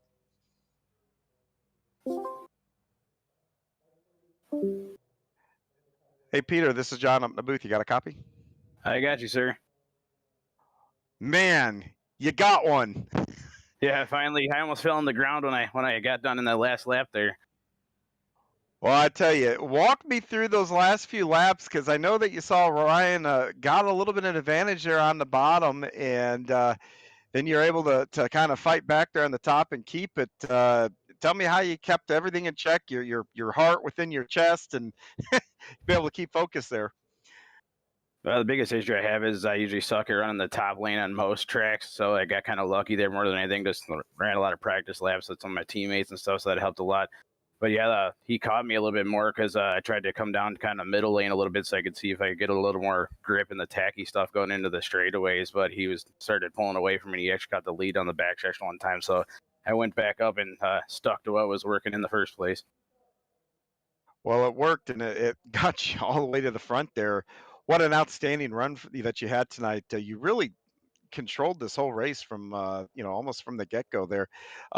Solid starts. You put it all together, and it paid off here. Really good to see you up front. Anybody you want to give a shout out to? I gotta give a shout out to the wife for letting me do it every week, so I gotta thank her as always. I got my teammates Cole, Sean, and Scott putting in all the laps at Team Outlaw Motorsports. I got to thank Gambler Motorsports for sponsoring everything here with these races. We have a lot of fun every week, and of course, of course, everybody for getting the broadcast going. So, yeah, thanks a lot for you guys putting on the shows.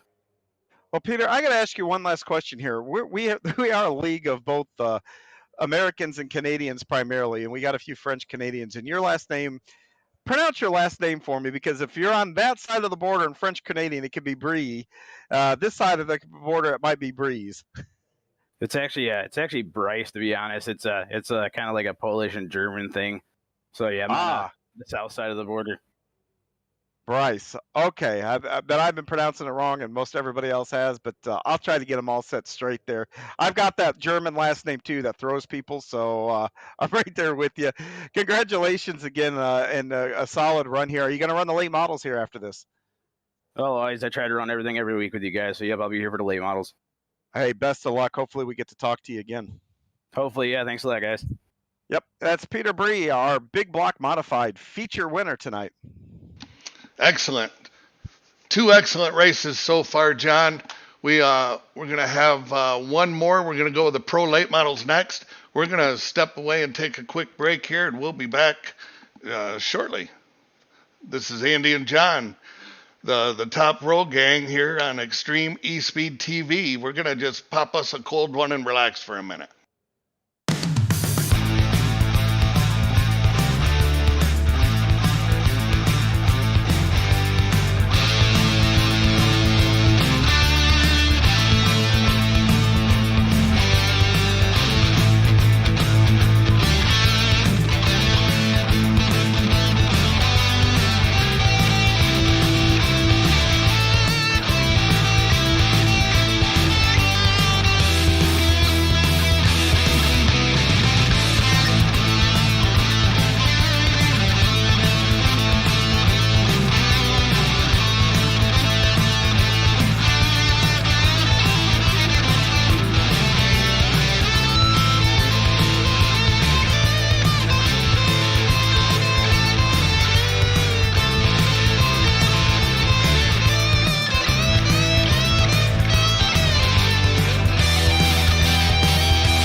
In our industry. The lifetime parts and labor warranty is pretty awesome. Basically, all the parts are covered, the labor and everything. When we say lifetime, we mean lifetime, and it's supported with money-back guarantees. And with that, you're getting all qualified technicians.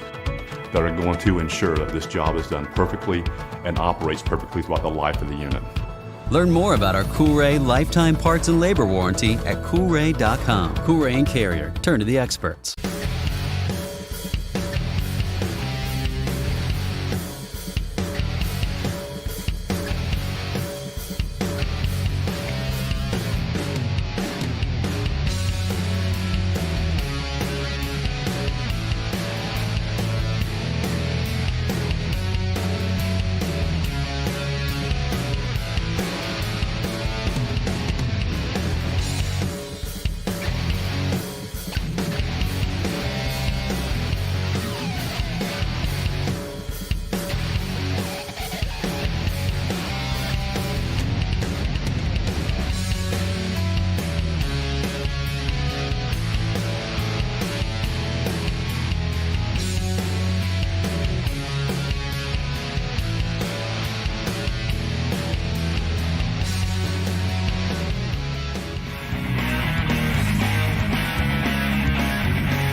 Well, here we are on a Thursday night getting ready for Thursday Night Thunder. We're having a little bit of an issue down in the pits. I guess we had some cars that were having trouble getting into the speedway.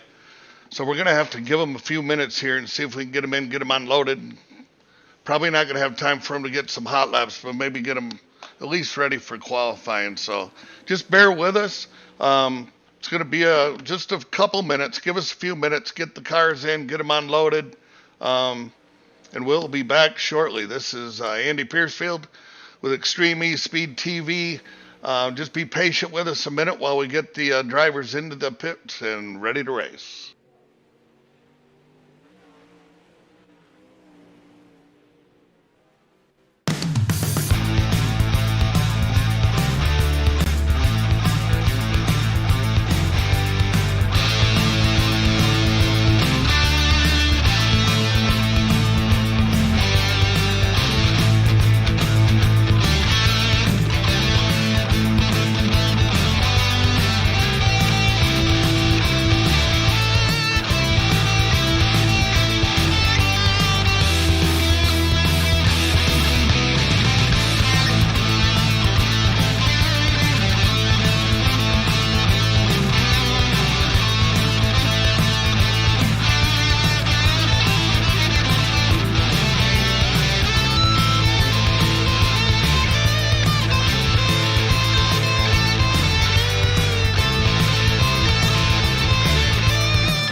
leader in our industry. The lifetime parts and labor warranty is pretty awesome. Basically, all the parts are covered, the labor and everything. When we say lifetime, we mean lifetime, and is supported with money-back guarantees. And with that, you're getting all qualified technicians that are going to ensure that this job is done perfectly and operates perfectly throughout the life of the unit.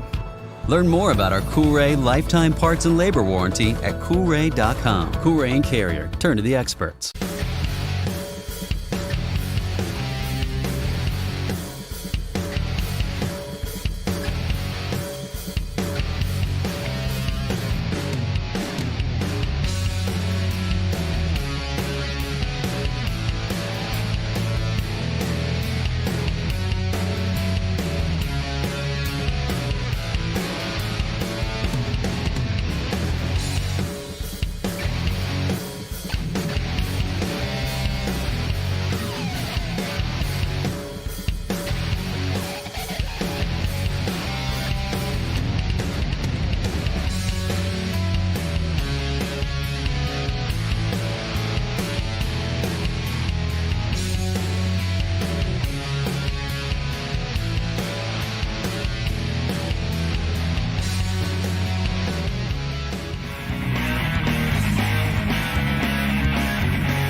The following is a special presentation of Extreme eSpeed TV, your new home for everything iRacing and eSpeed.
too. I told him, I said, why don't we, I even All right, go do we're it live now, guys. Here we are. We're back on Thursday night with Thursday Night Thunder.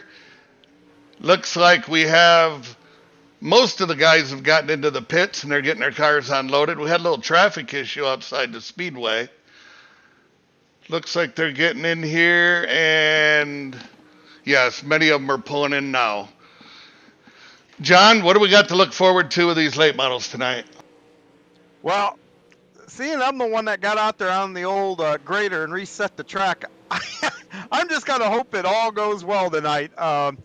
But I think, these tires are a little bit, got a little bit wider tires than what the modifieds did. So I expect the track to get worn in a little bit different than what we've seen.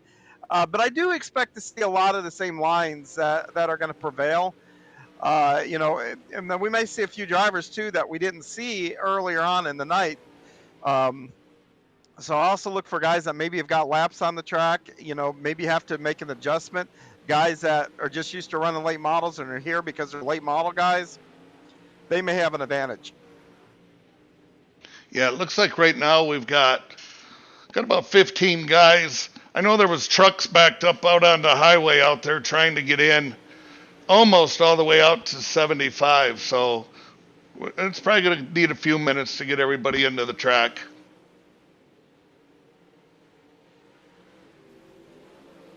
Looks like we got a lot of the guys that have been running with us. Do have a few new names in there. Looks like Steven Spees has joined us. Who will be our in-race reporter here for this one. Oh, right on. That'll be cool. What do we got? Brandon Templeton. Yeah, most of those guys have been running with us most of the night, I think. Yeah, from the looks of it, I kind of, because unlike most weeks on the King of the Dirt, we've hit a week here where, and much like last week with the 358s, this is a class that we run every week, so it isn't like, the trucks or something else where, okay, I don't want to use the word free for all, but you got a lot of guys that don't have a lot of laps in those cars. Well, we have some guys in the league that are in this league just to run late models, so I was curious to see if they might all venture in here. And so far, Spees looks like to be the only one that wasn't present in the earlier races.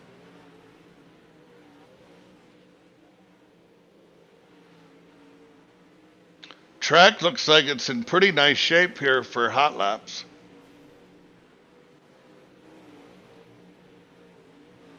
Yeah, it does. And these guys are going to get some laps in here. I went and told race control to give everybody a little bit of time to, like you said, get those haulers in here, get unpacked. Those of you that don't know Lima, it is out in rural country, and I think it's only a 2-lane road that's in and out of the track. So it can get backed up quite easily. But anyway, and these guys look to be running several different lines here early on, and the track's about what it would be. Probably the conditions would be for heat race racing. So I think our heats are going to be pretty exciting.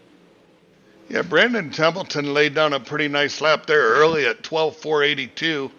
Steven Spees, I don't know if you want to try to reach out to him and see what's going on, but well, we can do that. Steven looks to be going down the back straightaway. Let's see. Steven Spees, this is John up in the booth. You got a copy? I do, John. Well, give us a quick report what you're seeing with the track and the state of it right now.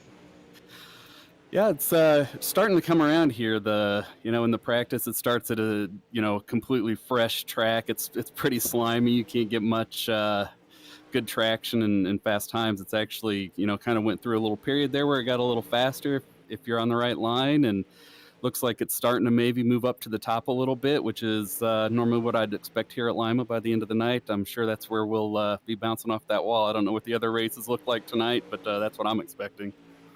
Well, let me ask you this. It's early on. Obviously, the track that you're on right now is going to be a whole lot different than the track that you're going to be on in the future. Are you running just the different lines and making a plan for the night, or are you just trying to figure out what you're going to do in the heat races? Yeah, at this point, just kind of playing around. I've kind of been off for a while, as you know, so just trying to get comfortable in the car during the warm-ups here. And then, whenever we get into heat racing and things like that, I keep my crew chief on there, and they let me know what my lap times are. And so I kind of chase around and try to compare lap times, top, bottom, middle, and see where you want to be to try to make those spots up if you need them. Well, we'll let you get back to practicing here. We'll check in with you a little bit later. But good luck tonight, and give us a good ride and get us up front. I'll see what we can do. Thanks. That's Steven Spies. He's a regular usually in the late models, so he's a guy that's got a lot of laps in these late models. And I do believe, Andy, your guys' Pro Date Lure Model Series, I think he's going for Rookie of the Year over there this year. Well, I think we got a couple of rookies coming over from Gambler. If I read everything right, I think you're a rookie this year, John. Yeah, I don't know if I'll make all the races. I'll make a good part of them. I'll make most of them. But Steven, I tell you, talking to him, he's jacked up. I don't think he's interested in that Rookie of the Year label. I think he wants to be in that top 4 and I think get one of those butt kickers, I think, that are being given out or something. I think we read. But it's kind of weird, though, to have that rookie moniker, behind you when you've driven these for a long time. And yeah, a lot of the Gambler guys are gonna to run all those races over there. It'll be neat to see them, and I'm gonna enjoy watching their progress this year against some of those guys over there. Yeah, it's an excellent series. Cody does a great job. We're kicking off on Wednesday, February 9th will be the opener. We'll be at Charlotte for the Super Bowl. Just really excited about the season getting started. I was a rookie last year. I know our champion Tater Williams was a rookie last year, so you can do Rookie of the Year and Champion the same year. I know there's. I like that Rookie of the Year. I might have to talk with Roger and the other execs about that. Somebody that comes in and maybe gets moved up to like the Renegades for their first season, have a couple of Rookie of the Year point battles. I don't know how difficult that would be, but that'd be a neat storyline to have in there. I like that idea, and I don't know, man. I don't know if it's feasible here because we got so many guys that run so many different things. Maybe impossible to keep track of actually. Where you guys just won the one series, and man, we're all over the board with different cars and different tracks, asphalt, dirt, road. But as far as this whole league goes, C2C. If you're listening out there, you run a different iRacing league. We've got something for everybody here. While these guys are practicing, we run our sprint divisions on Monday night. Those are structured, they're open set. You've got to earn your way further up the ladder there and those. But then the rest of the racing is all pretty much, it is all fixed, and there's something for everybody. We have Topless Tuesdays on Tuesdays where we switch between midgets, non-wing 360s. Wednesdays is become one of our really, if not our most exciting night. It's Hometown Heroes, where we're battling for track championship in the 305s, 360s, pro late models. We have special events littered out through there, just like you would see at your local, Saturday night track. Then here on Thursdays, obviously tonight we've got the big blocks, the small blocks, and then we got this King of Dirt series, which they're the late models this week. They were the big blocks the week before. I know we've got the 410 sprints slated here. We've got the super late models slated to come in. Then on Friday, we go asphalt racing. And we got the NASCAR trucks Friday afternoon, the NASCAR Next Gen Cup cars Saturday morning. And I didn't even mention that every weekday there's something going on with road racing, dirt racing, and it's all inclusive. It's all fun. The only thing is we take a $10 fee, but that fee is to give everybody that wins a heat race, or not a heat race, a feature race. You get a sticker. You can get a trophy if you can get a division win. It's really cool. And not to mention the most thing that I think is the coolest thing that we do here are our charity events. And we have one coming up in 2 weeks. And now this one is open to anybody. If you have an iRacing account, you're eligible for this. You just need to go to c2crl.com.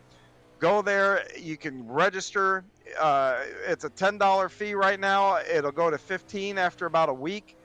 That fee, 100% of that goes to the Steve King Foundation, and the Steve King Foundation helps local drivers if they've had an accident, helps maybe pay some bills, everything else. It's a wonderful charity. Anybody that's a racing fan that supports their local tracks, we all have been around guys where things go sideways and bad things can happen on a racetrack from time to time. And this is an organization that helps the little guy out. And I can tell you, I am proud that they're a partner of this league, and I'm proud that I've donated to this cause. And I encourage anybody to come out and do it. It's the 360s wing sprints.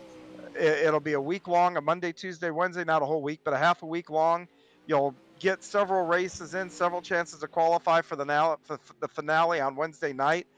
Fixed setups, so you don't have to worry about trying to figure out a setup or don't want to register because the top guys will show up and do it, and all this kind of stuff, and we're also going to have door prizes. We've got a lot of our painters come in and we'll donate free wraps.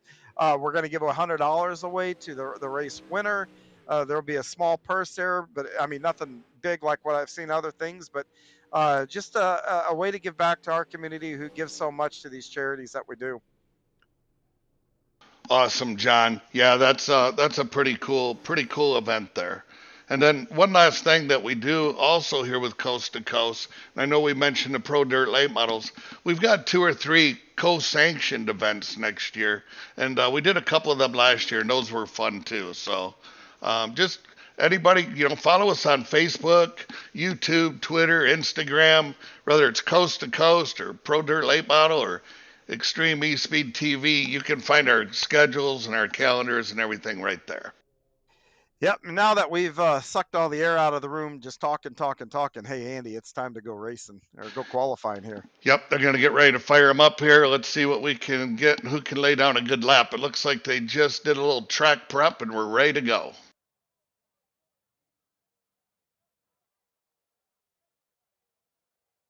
Why they're going out there qualifying? You talked about the joint events. So, those are the Toilet Bowl 100s. And Andy, why don't you tell everybody about the Toilet Bowl and are you doing the trophies again?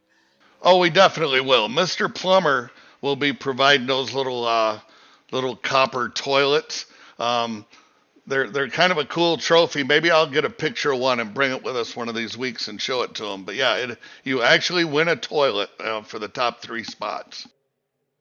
That's pretty cool. And of course, Andy, for those of you who don't know, is I don't know, connected to the Coolray Heating and Plumbing, that whole family over there. And of course, right now the heating season. I always say, hey, look, we're in the middle of winter. You need a tune-up. You guys is it same day service or is it 24 hours? If someone needs has an emergency. Yeah, we're out there the same day. We've got about 125 HVAC technicians on the road. They run 500 to 600 service calls a day. We're there to service people as soon as we can. We've got our plumbing division, Mr. Plumber, and then we got Bright Box Electric. So all together, there's about 550 people that work with the Coolray companies in Atlanta, and we're just grateful to be there and be able to service all of our customers. Well, we thank you for being part of the league and sponsoring. And I'm sure there's a lot of people in the Atlanta area that thank you for your guys' services out there, especially this time of year. Yes, sir. Look at there. Zach Chapman's on top of the tower with a 12,484. Yeah, and Steven Spees, our in-race reporter, comes in P4. And let's go out to Steven real quick. Steven, how was your qualifying run? Not too bad. First lap was a little slow. It was a lot greasier than I expected it to be. Getting into the first turn there, so was a couple tenths off and picked it up a little bit the second lap. So pretty happy with where I'm at. Well, judging by what you're seeing at the track conditions right now, what do you expect in the heat races? Is it going to lock down to one track, still being a little bit greasy, or do you think it'll widen out quick enough? Yeah, I think once we get some laps on here, it'll probably be pretty racy in the heat races. I'm expecting probably going to be running middle to low for the fast line early on, but we'll see once we get a car out there. Well, hey, good luck tonight, and we'll be checking in through you periodically throughout the night here, and we wish you the best of luck. Thank you much. Well, Andy, the field is really tight. I mean, you got those first 5 guys. It looks like, Zach's up there with a 48, which I know he's got to be tickled about. But then you got 5 guys there all within a tenth, and then you got the next 5 guys within the tenth too. So you're going to see guys really bottled up here together. Yeah, it's a definitely a tight field. All right, we got them lining up for heat race number 1. Mr. Bob the Good on the. Oh, go ahead, John. Fire him off. You sure? You can take this one. I'll take the next one. All right. Well, we got Mr. Bob DeGood on the front row, starting on the pole with Jeffrey Kemper on the outside.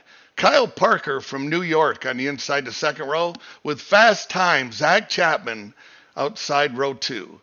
Kurt Schetzer in row 3 with Dan McLaren, and Alex Pomerleau with Andrew Smith in row 4.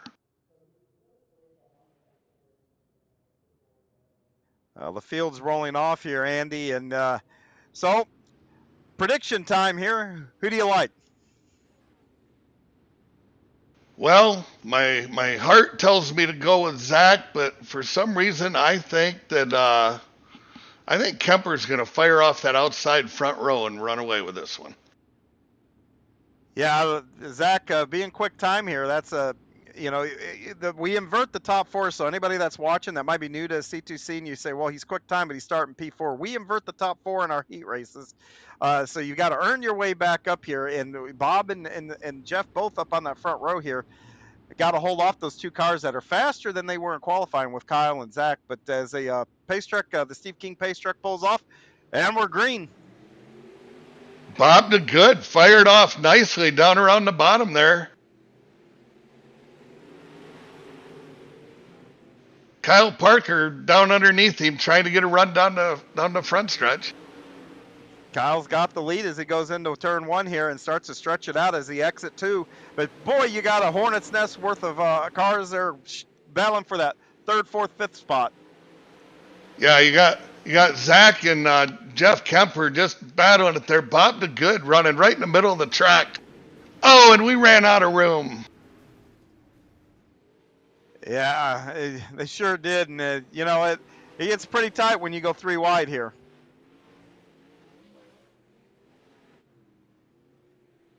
So we don't have yellows in the heat races here. Kyle's going to be out to a pretty good lead.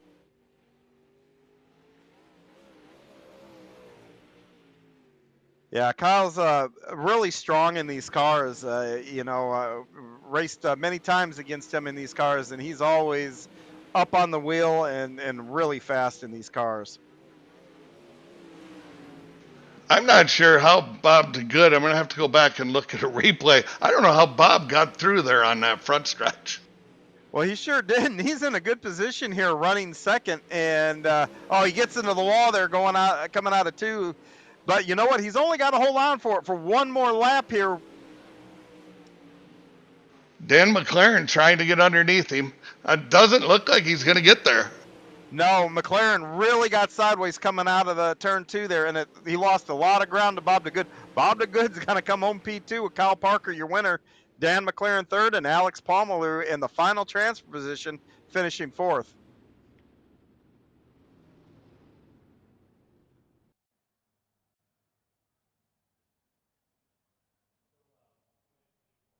All right, John, you want to set heat number 2 for us? Yes, sir. They're getting lined up here on the front straightaway. On the pole is going to be Brian Dickens in that Icon Sports number 122. Next to him from Kreitz Sim Racing, it's going to be Jeff Barker. Next row is going to be that double nickel, number 55 there, Steven Spees from Gambler Motorsports, our in-race reporter tonight. Next to him is Brandon Templeton. Next row is going to be Nick Vickery, and who we saw just a little while ago take the checkered flag in the big blocks, Peter Breeze. Then we got Greg Boydell and Chris Robley in the back row there. Well, Andy, we got another stacked heat here with Vickery and Spees. Those are 2 of our perennial favorites, I think, coming in here. They're really fast here, and don't count Brian Dickens or Templeton. Man, now I'm just looking at Peter Bree. All these guys are really fast in here. I know we kind of say that every race, and Barker, and I don't know who to pick. Who do you like? I'm going to go with Steven Spees in row 2. They're getting ready to fire off from 4. Brian Dickens is going to fire off and bring him down to the green. Jeff Barker with a good start on the outside. Oh, he pushed up a little bit, got up into the fence. And as they come out of turn 4 here, Brian Dickens has a commanding lead, and Steven Spees has worked his way into second spot. Spees is now starting to separate himself from the rest of the field. He can set sail for Brian Dickens, but third is a heavily contested battle with Jeff Barker holding down Nick Vickery, but they are side by side as they go through 1 and 2. Yeah, we're 2 by 2 back there. And Barker's just having a little bit of problems. Coming off from 4, he seems to get it a little bit sideways. Yeah, Nick is able to hold steady down the straight, but right here on corner exit of 2, Barker is really getting off that corner really good compared to Nick. Nick has got a slight advantage coming into 3, but once again at the flag stand, they're side by side. Steven's making up a little bit of gain. He's gaining a little bit on the leader, but Brian's still got a nice lead of about, 0.6 of a second. Yeah, and Steven right there in 1 and 2, that line that he just took, he closed right in on the 122 of Brian Dickens there. Let's see if he can make another big chop at it here. Once again, he sure does. Brian is going a little bit higher than Steven in those 2 lines. They look pretty even through 3 and 4.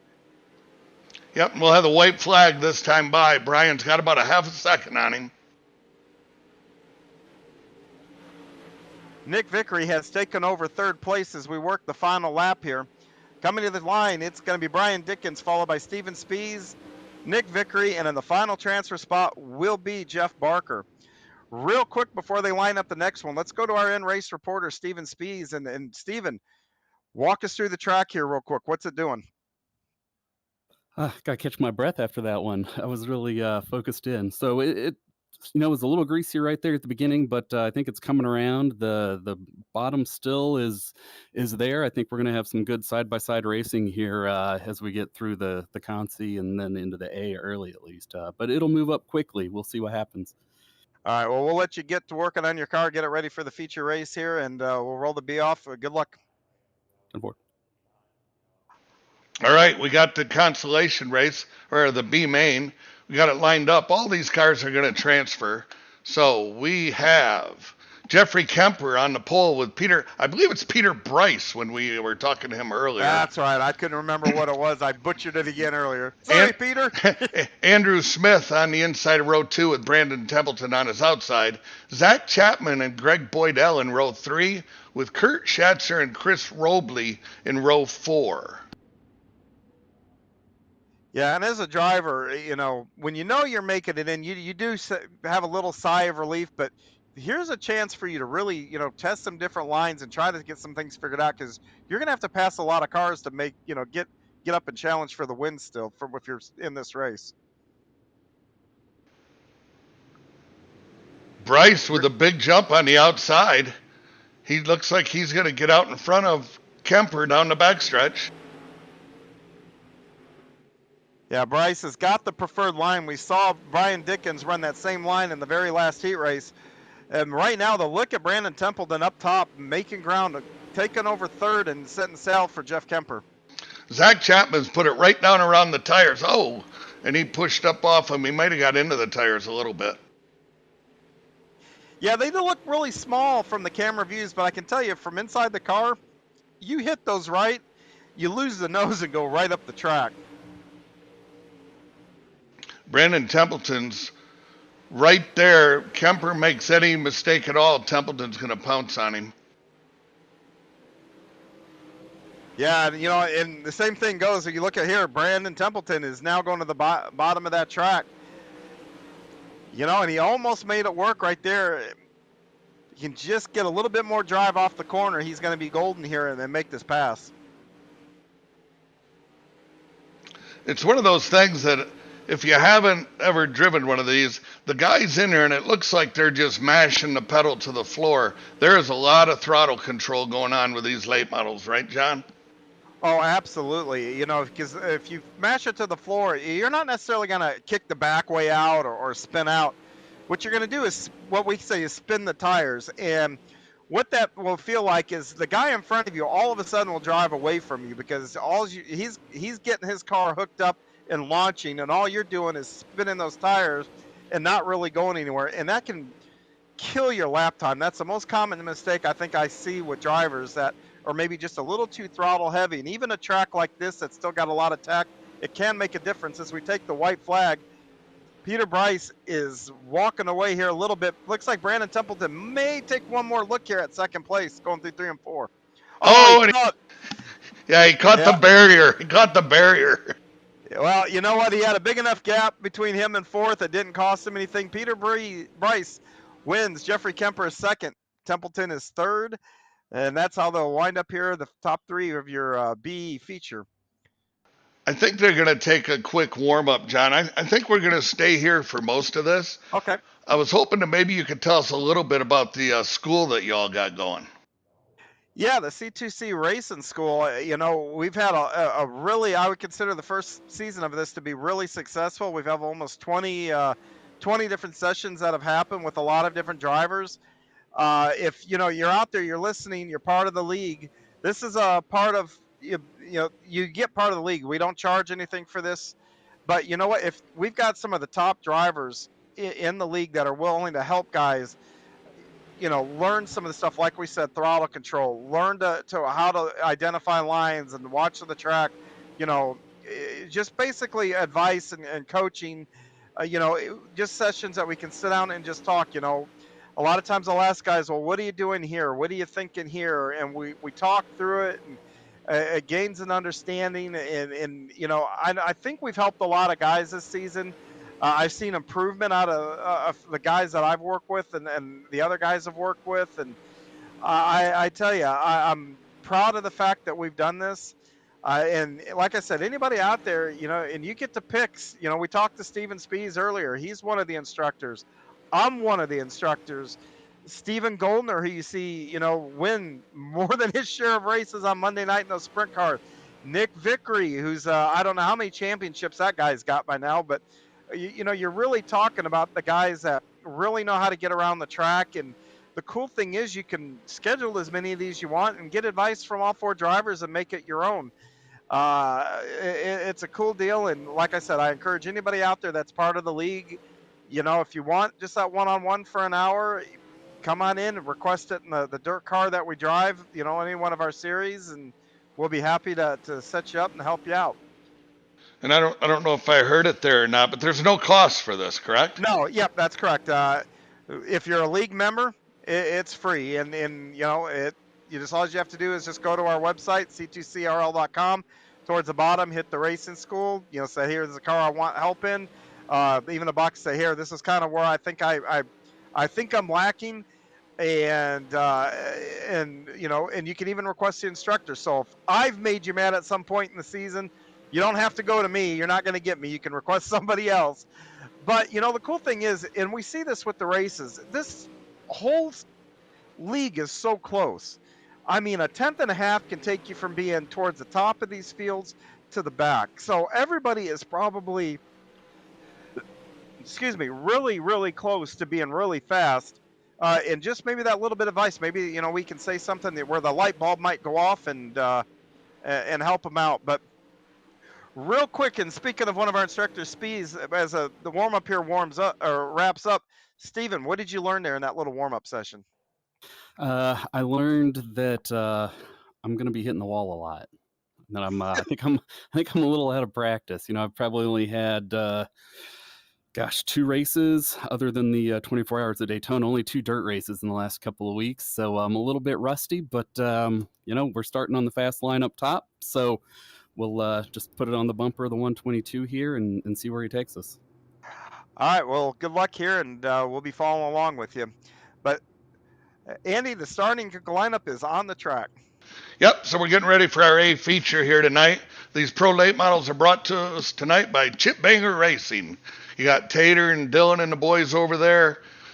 Great team to be a part of. If you're not a part of a team, get a hold of somebody that is and have them tell you what it's about, because being a part of the teams, man, it's took my racing experience to a whole new level. We got Kyle Parker and Brian Dickens on the front row, with Bob DeGood and Steven Spees in row 2. Dan McLaren and Nick Vickery in row 3, with Alex Pomerleau and Jeff Barker in row 4. Peter Bryce and Jeffrey Kemper in row 5. Zach Chapman and Kurt Schatzer in row 6. Alex Pomerleau and Jeff Barker, Peter Bryce, Andrew Smith and Brandon Templeton in row 7. Greg Boydell and Chris Robley in row 8. as we get ready to pull the Steve King Foundation pace truck in, and Kyle Parker's going to fire us off from turn 4. And the green flag is out. We see Dickens get that run going down the back straightaway up there. You've been able to get that momentum, but right now that inside, you looked like Parker wanted to slide up there, thought better of it. He might try it again down here coming out of 2. And yes, he does, but you get the crossover from Brian Dickens. Yep, Steven Speeds is going to slide up in front of Parker now. Putting Kyle Parker back in 3rd. I don't think he's got room to slide up there this time. Man, did anybody tell these guys the race just started? They're running like it's the last lap, and we got Jeff Barker turned around on the backstretch. No caution. No yellow. No yellow. Nope, he's rolling. He's towards the bottom of the track here, and the leaders are going to be right on him as he gets back up to speed. Yeah, Steven Speeds is right on Brian Dickens' back bumper. Didn't he say he was rusty? Yeah, he doesn't look very rusty. Yeah, sandbagger. And now he's got the lead as Brian Dickens gets the wall. That allows Kyle Parker to get into 2nd there, and now it's Steven Speeds at the front, got control of the race.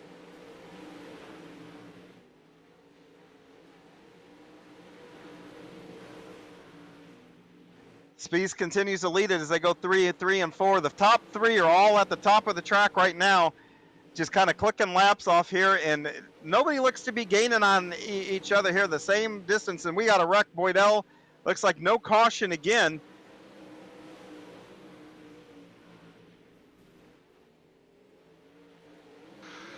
Looks like they're about 2 laps away from having to contend with the lap car here. Yeah, and Andy, we had those technical difficulties. I had to set that server up with those 2 wrecks. I'm starting to kind of wonder if I may have missed clicking the caution flag, but iRacing sometimes holds those cautions, and I've seen many a wreck where I couldn't figure out why there was no caution, and then I've seen ones that, well, why didn't, or, I can't believe a caution came out for that. Well, Speeds is around Barker there, putting him a lap down.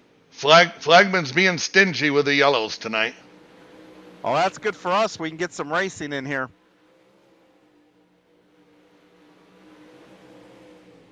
I was just wondering, where did Cody Early go? We gave him money to go down there and get us a couple beers and some popcorn. He's been gone over an hour, John. What's going on? Well, he's probably back over the back straightaway down the hill there. Oh, no, we're not at. I was thinking we're at Volusia going to feed the alligators, but he's who knows where Cody is, and I'm sure he's probably tucked away and enjoying a beverage.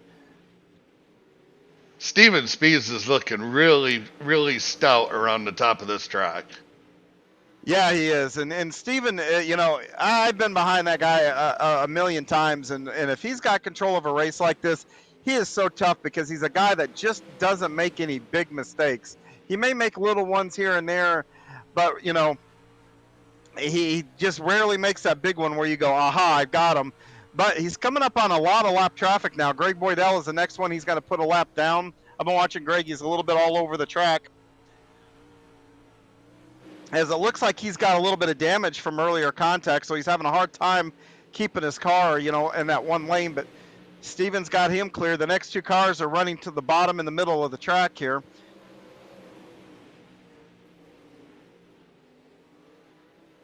And Steven, you mentioned him running a flawless race, but quite frankly, so is Kyle Parker. They're just running the same speed. You don't see that gap widening or closing. And same thing with Nick Vickery, who's running 3rd. Those guys have just left the rest of the field. There's about 3 car lengths between each one of them, but those 3 cars are on a rail. Yeah, they're turning some pretty good laps. I'm gonna see if we can get some lap times up here on the board. Yeah, they're under 13 seconds, those front 3 guys. Yeah, and we're now, under 10 to go here, and man, these guys are just all over and having clean races. I mean, not seeing any real big trouble spots for Steven as he pulls up into the to Bob to Good here. But the next 3 in front of Bob, those guys have been running pretty hard for that position. That includes Alex Palmaloo, Jeff Kemper, Kurt Schatzer. Those guys, right now Palmaloo and Kemper are side by side. So it's going to be interesting to see what happens when Steven catches them, if those guys move out of the way, or does he got to navigate those guys who are really fighting? But there's only 6 laps to go. He may not get there. Now he's going to get up around Bob the Good this time by. He just continues. Those 3 cars are just looking outstanding. I'm partial to the pro late models, and man, if you can keep that car where it's just yawed about a foot out on the right rear, that's the fastest way to go.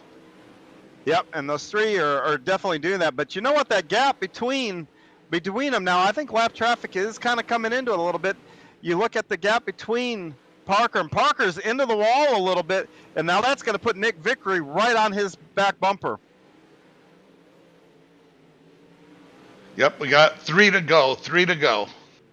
Yeah, and Steven has still got a commanding, about a 2.5 car length lead as they come around to with the 2 to go. And Steven's passing Kurt Schatzer there to put him a lap down. Steven has come off the wall there, and that really brings Kyle Parker back up to him. Yeah, they're down to under 3/10 that lead. Yeah, white flag is out. This is the final time they got to go through 3 and 4, and it looks like it's going to be Mr. I'm Rusty, Steven Spies, taking the checkered flag. I think we should keep him from practicing. I don't know. I think he needs to practice and overthink it. Oh, that's true. I forget about that with Steven. Yeah, but how about that? Steven Spies is going to do some donuts there, but he needs to get lined up for his post-race picture, or maybe he's forgotten about that. Maybe that's what he was talking about being rusty, is how to take the photo at the end. But what a race for Kyle Parker and Nick Vickery. I mean, those 3 guys, Andy, they were running identical laps. I'll bet you pretty close to. It's just how they landed once everything shook out.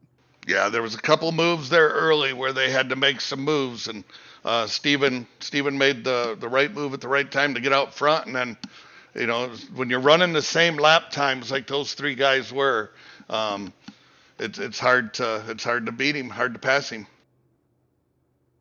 Yeah, it is. Like I said, and any one of those guys, it's the same thing. They just don't make huge mistakes where, I can just power around them and then say see you later. But what a good race here tonight. But why don't we bring in our 3rd place finisher, Nicholas Vickery. Nick, this is John up in the booth. You got a copy? Yes, sir. How are y'all? Not too bad. Well, I know that's not where you wanted to finish, but you had your car on a rail, and the only problem was the 2 guys in front of you pretty much had the same thing going on. Yeah, track got really slick on the top. And I know Kyle's points racing in this division, so I wasn't gonna, push anything and take us both out or anything like that. So he come up in front of me, and I told him, look, just keep running your line. I'm not gonna throw any Hail Mary sliders or do anything stupid or anything like that. And there was a couple times where he got into the wall, and I'm not gonna run up underneath him. You know what I mean? Number 1, he's my teammate, but number 2, I know why he's running the way he's running. So. But yeah, they were in a good race. Flag to flag, can't really ask for much better than that. No, I was really impressed. Everybody was kind of give and take there, and what a good race it was, and quick race there being, like you said, flag to flag. Did you have was Kyle holding you up any, or were you guys just pretty much same pace there?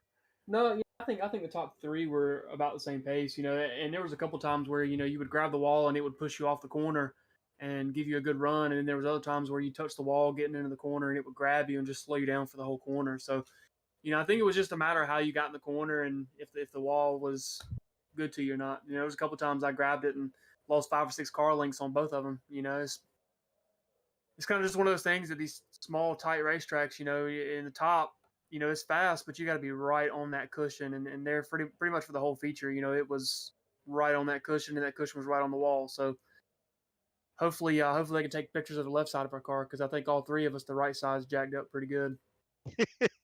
Yeah, but hey, you know what? You guys did an excellent job, and it was entertaining to watch, especially when you guys got to lap traffic. I thought that would play a little more of a factor than what it did, but it didn't.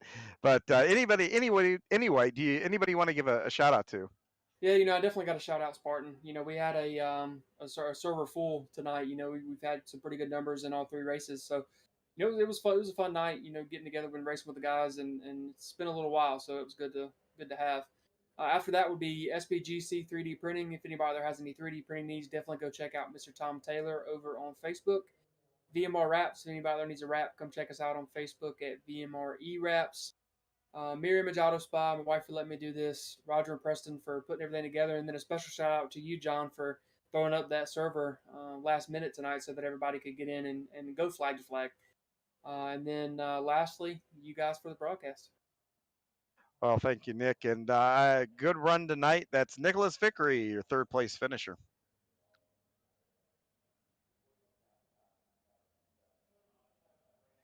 Kyle Parker, this is John up in the booth. You got a copy?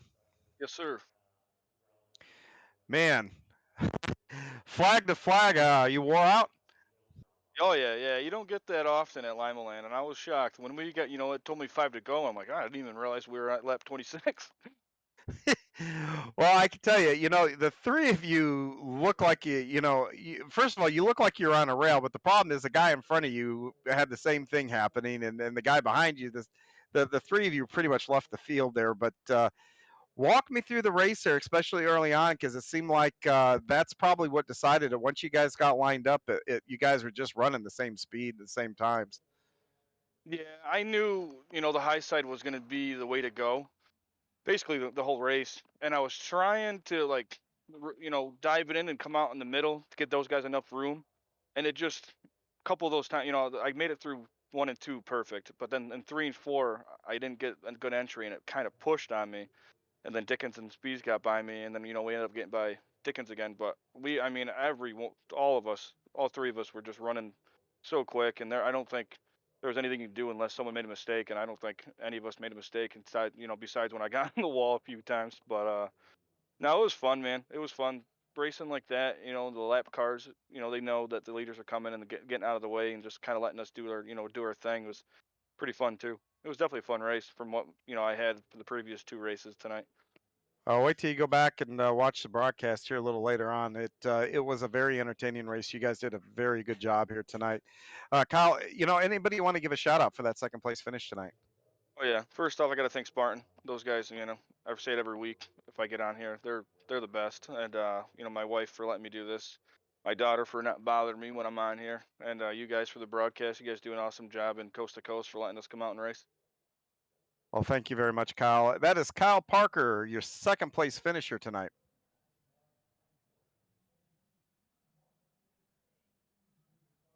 Which brings us to our victory lane, the Coolray Heating and Plumbing victory lane. Steven Spees, man, for all the rust that you claim to be feeling throughout the night, you sure got a funny way of showing it. Yeah, I think in the warm up there when I was hitting the wall a lot, it knocked the rust off and the car got faster. That's what it was, huh? Well, I tell you, it looked dicey there. I think for maybe the first 10 laps as you got your way up to the front there. Kind of walk me through what you were seeing there. You had to make a couple of moves to get up there. Yeah, my intent was just to keep it on. I think it was Brian Dickens that started in front of me there. Just keep it on his bumper. Kyle's fast in these cars, so whatever I could do to keep from leaving a hole for him to put his car into. I wanted him to either have to do something big to get around Brian or have to drop in behind me. And then I was staying in line, being patient, and we got a little dicey there in the second or third lap or something, kind of got it 3 wide, and it was a little scary, but I think we all made it through it okay, and somehow I came out of that I think in second.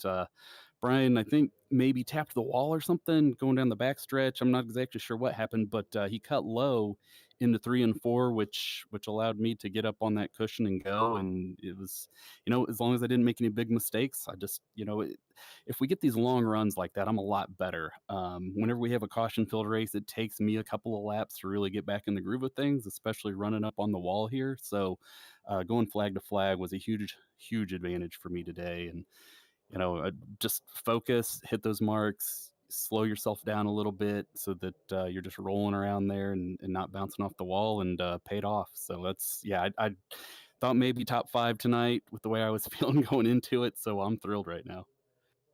Well, the other thing is when you go flag to flag like that, you're going to, especially on a bull ring, you're going to get lap traffic. Did you have any issues at all with them? Or, I mean, were you trying to guess where they were going, or was it just pretty much smooth sailing even when you got into traffic? Yeah, once I got up to guys, it was pretty smooth sailing. I a couple of times as I was approaching them, watching them the 2 or 3 laps before I really got to them. A couple of guys were using a lot of track, so I was a little nervous and getting ready to be evasive. But everybody, once we got up to them, held their line, and that's all you can ask for. That not asking people to get out of the way, but just keep a nice, consistent line so it's predictable and let us find a way around you. That's what I try to do on those occasions where I run something and somebody's catching me and lapping me. Just try to keep my car consistent in a line so that guys, I don't do something unexpected and come out in front of them. Last thing I ever want to do is ruin somebody's race. Well, you did a great job tonight. You brought it home in first place. Anybody want to give a shout out to? Yeah. First of all, thanks to you and Andy for letting me jump in and talk with you a little bit tonight. That was a fun time. We'll have to do that again. Thanks to Gambler. I didn't get a chance to look at the results here. Apologies to Zach. I was up here reporting with you, so I didn't get to hang out with him. But I'll catch up with him later. Hopefully, he did all right in the race tonight. And the thing I always like to do is thank any of those folks that are hanging in there on the broadcast and watching all the way through the end like this. We appreciate you doing it. We have a good time. Hopefully, we put on a good show. Well, Steven, it was a good show to watch. You guys definitely put on a good show there. That's Steven Spees, tonight's winner and the king of the dirt and late models for tonight. Yeah, congratulations, Stephen. So Thanks, Andy. that's going to wrap up week 7 of Thursday Night Thunder, John. Another action-packed evening, great racing all around. I want to make sure that we at least mention Chip Banger Racing, Gambler Racing Team, the Dirt Car Series. I know that Dean was over there having a good night tonight. He had some good runs.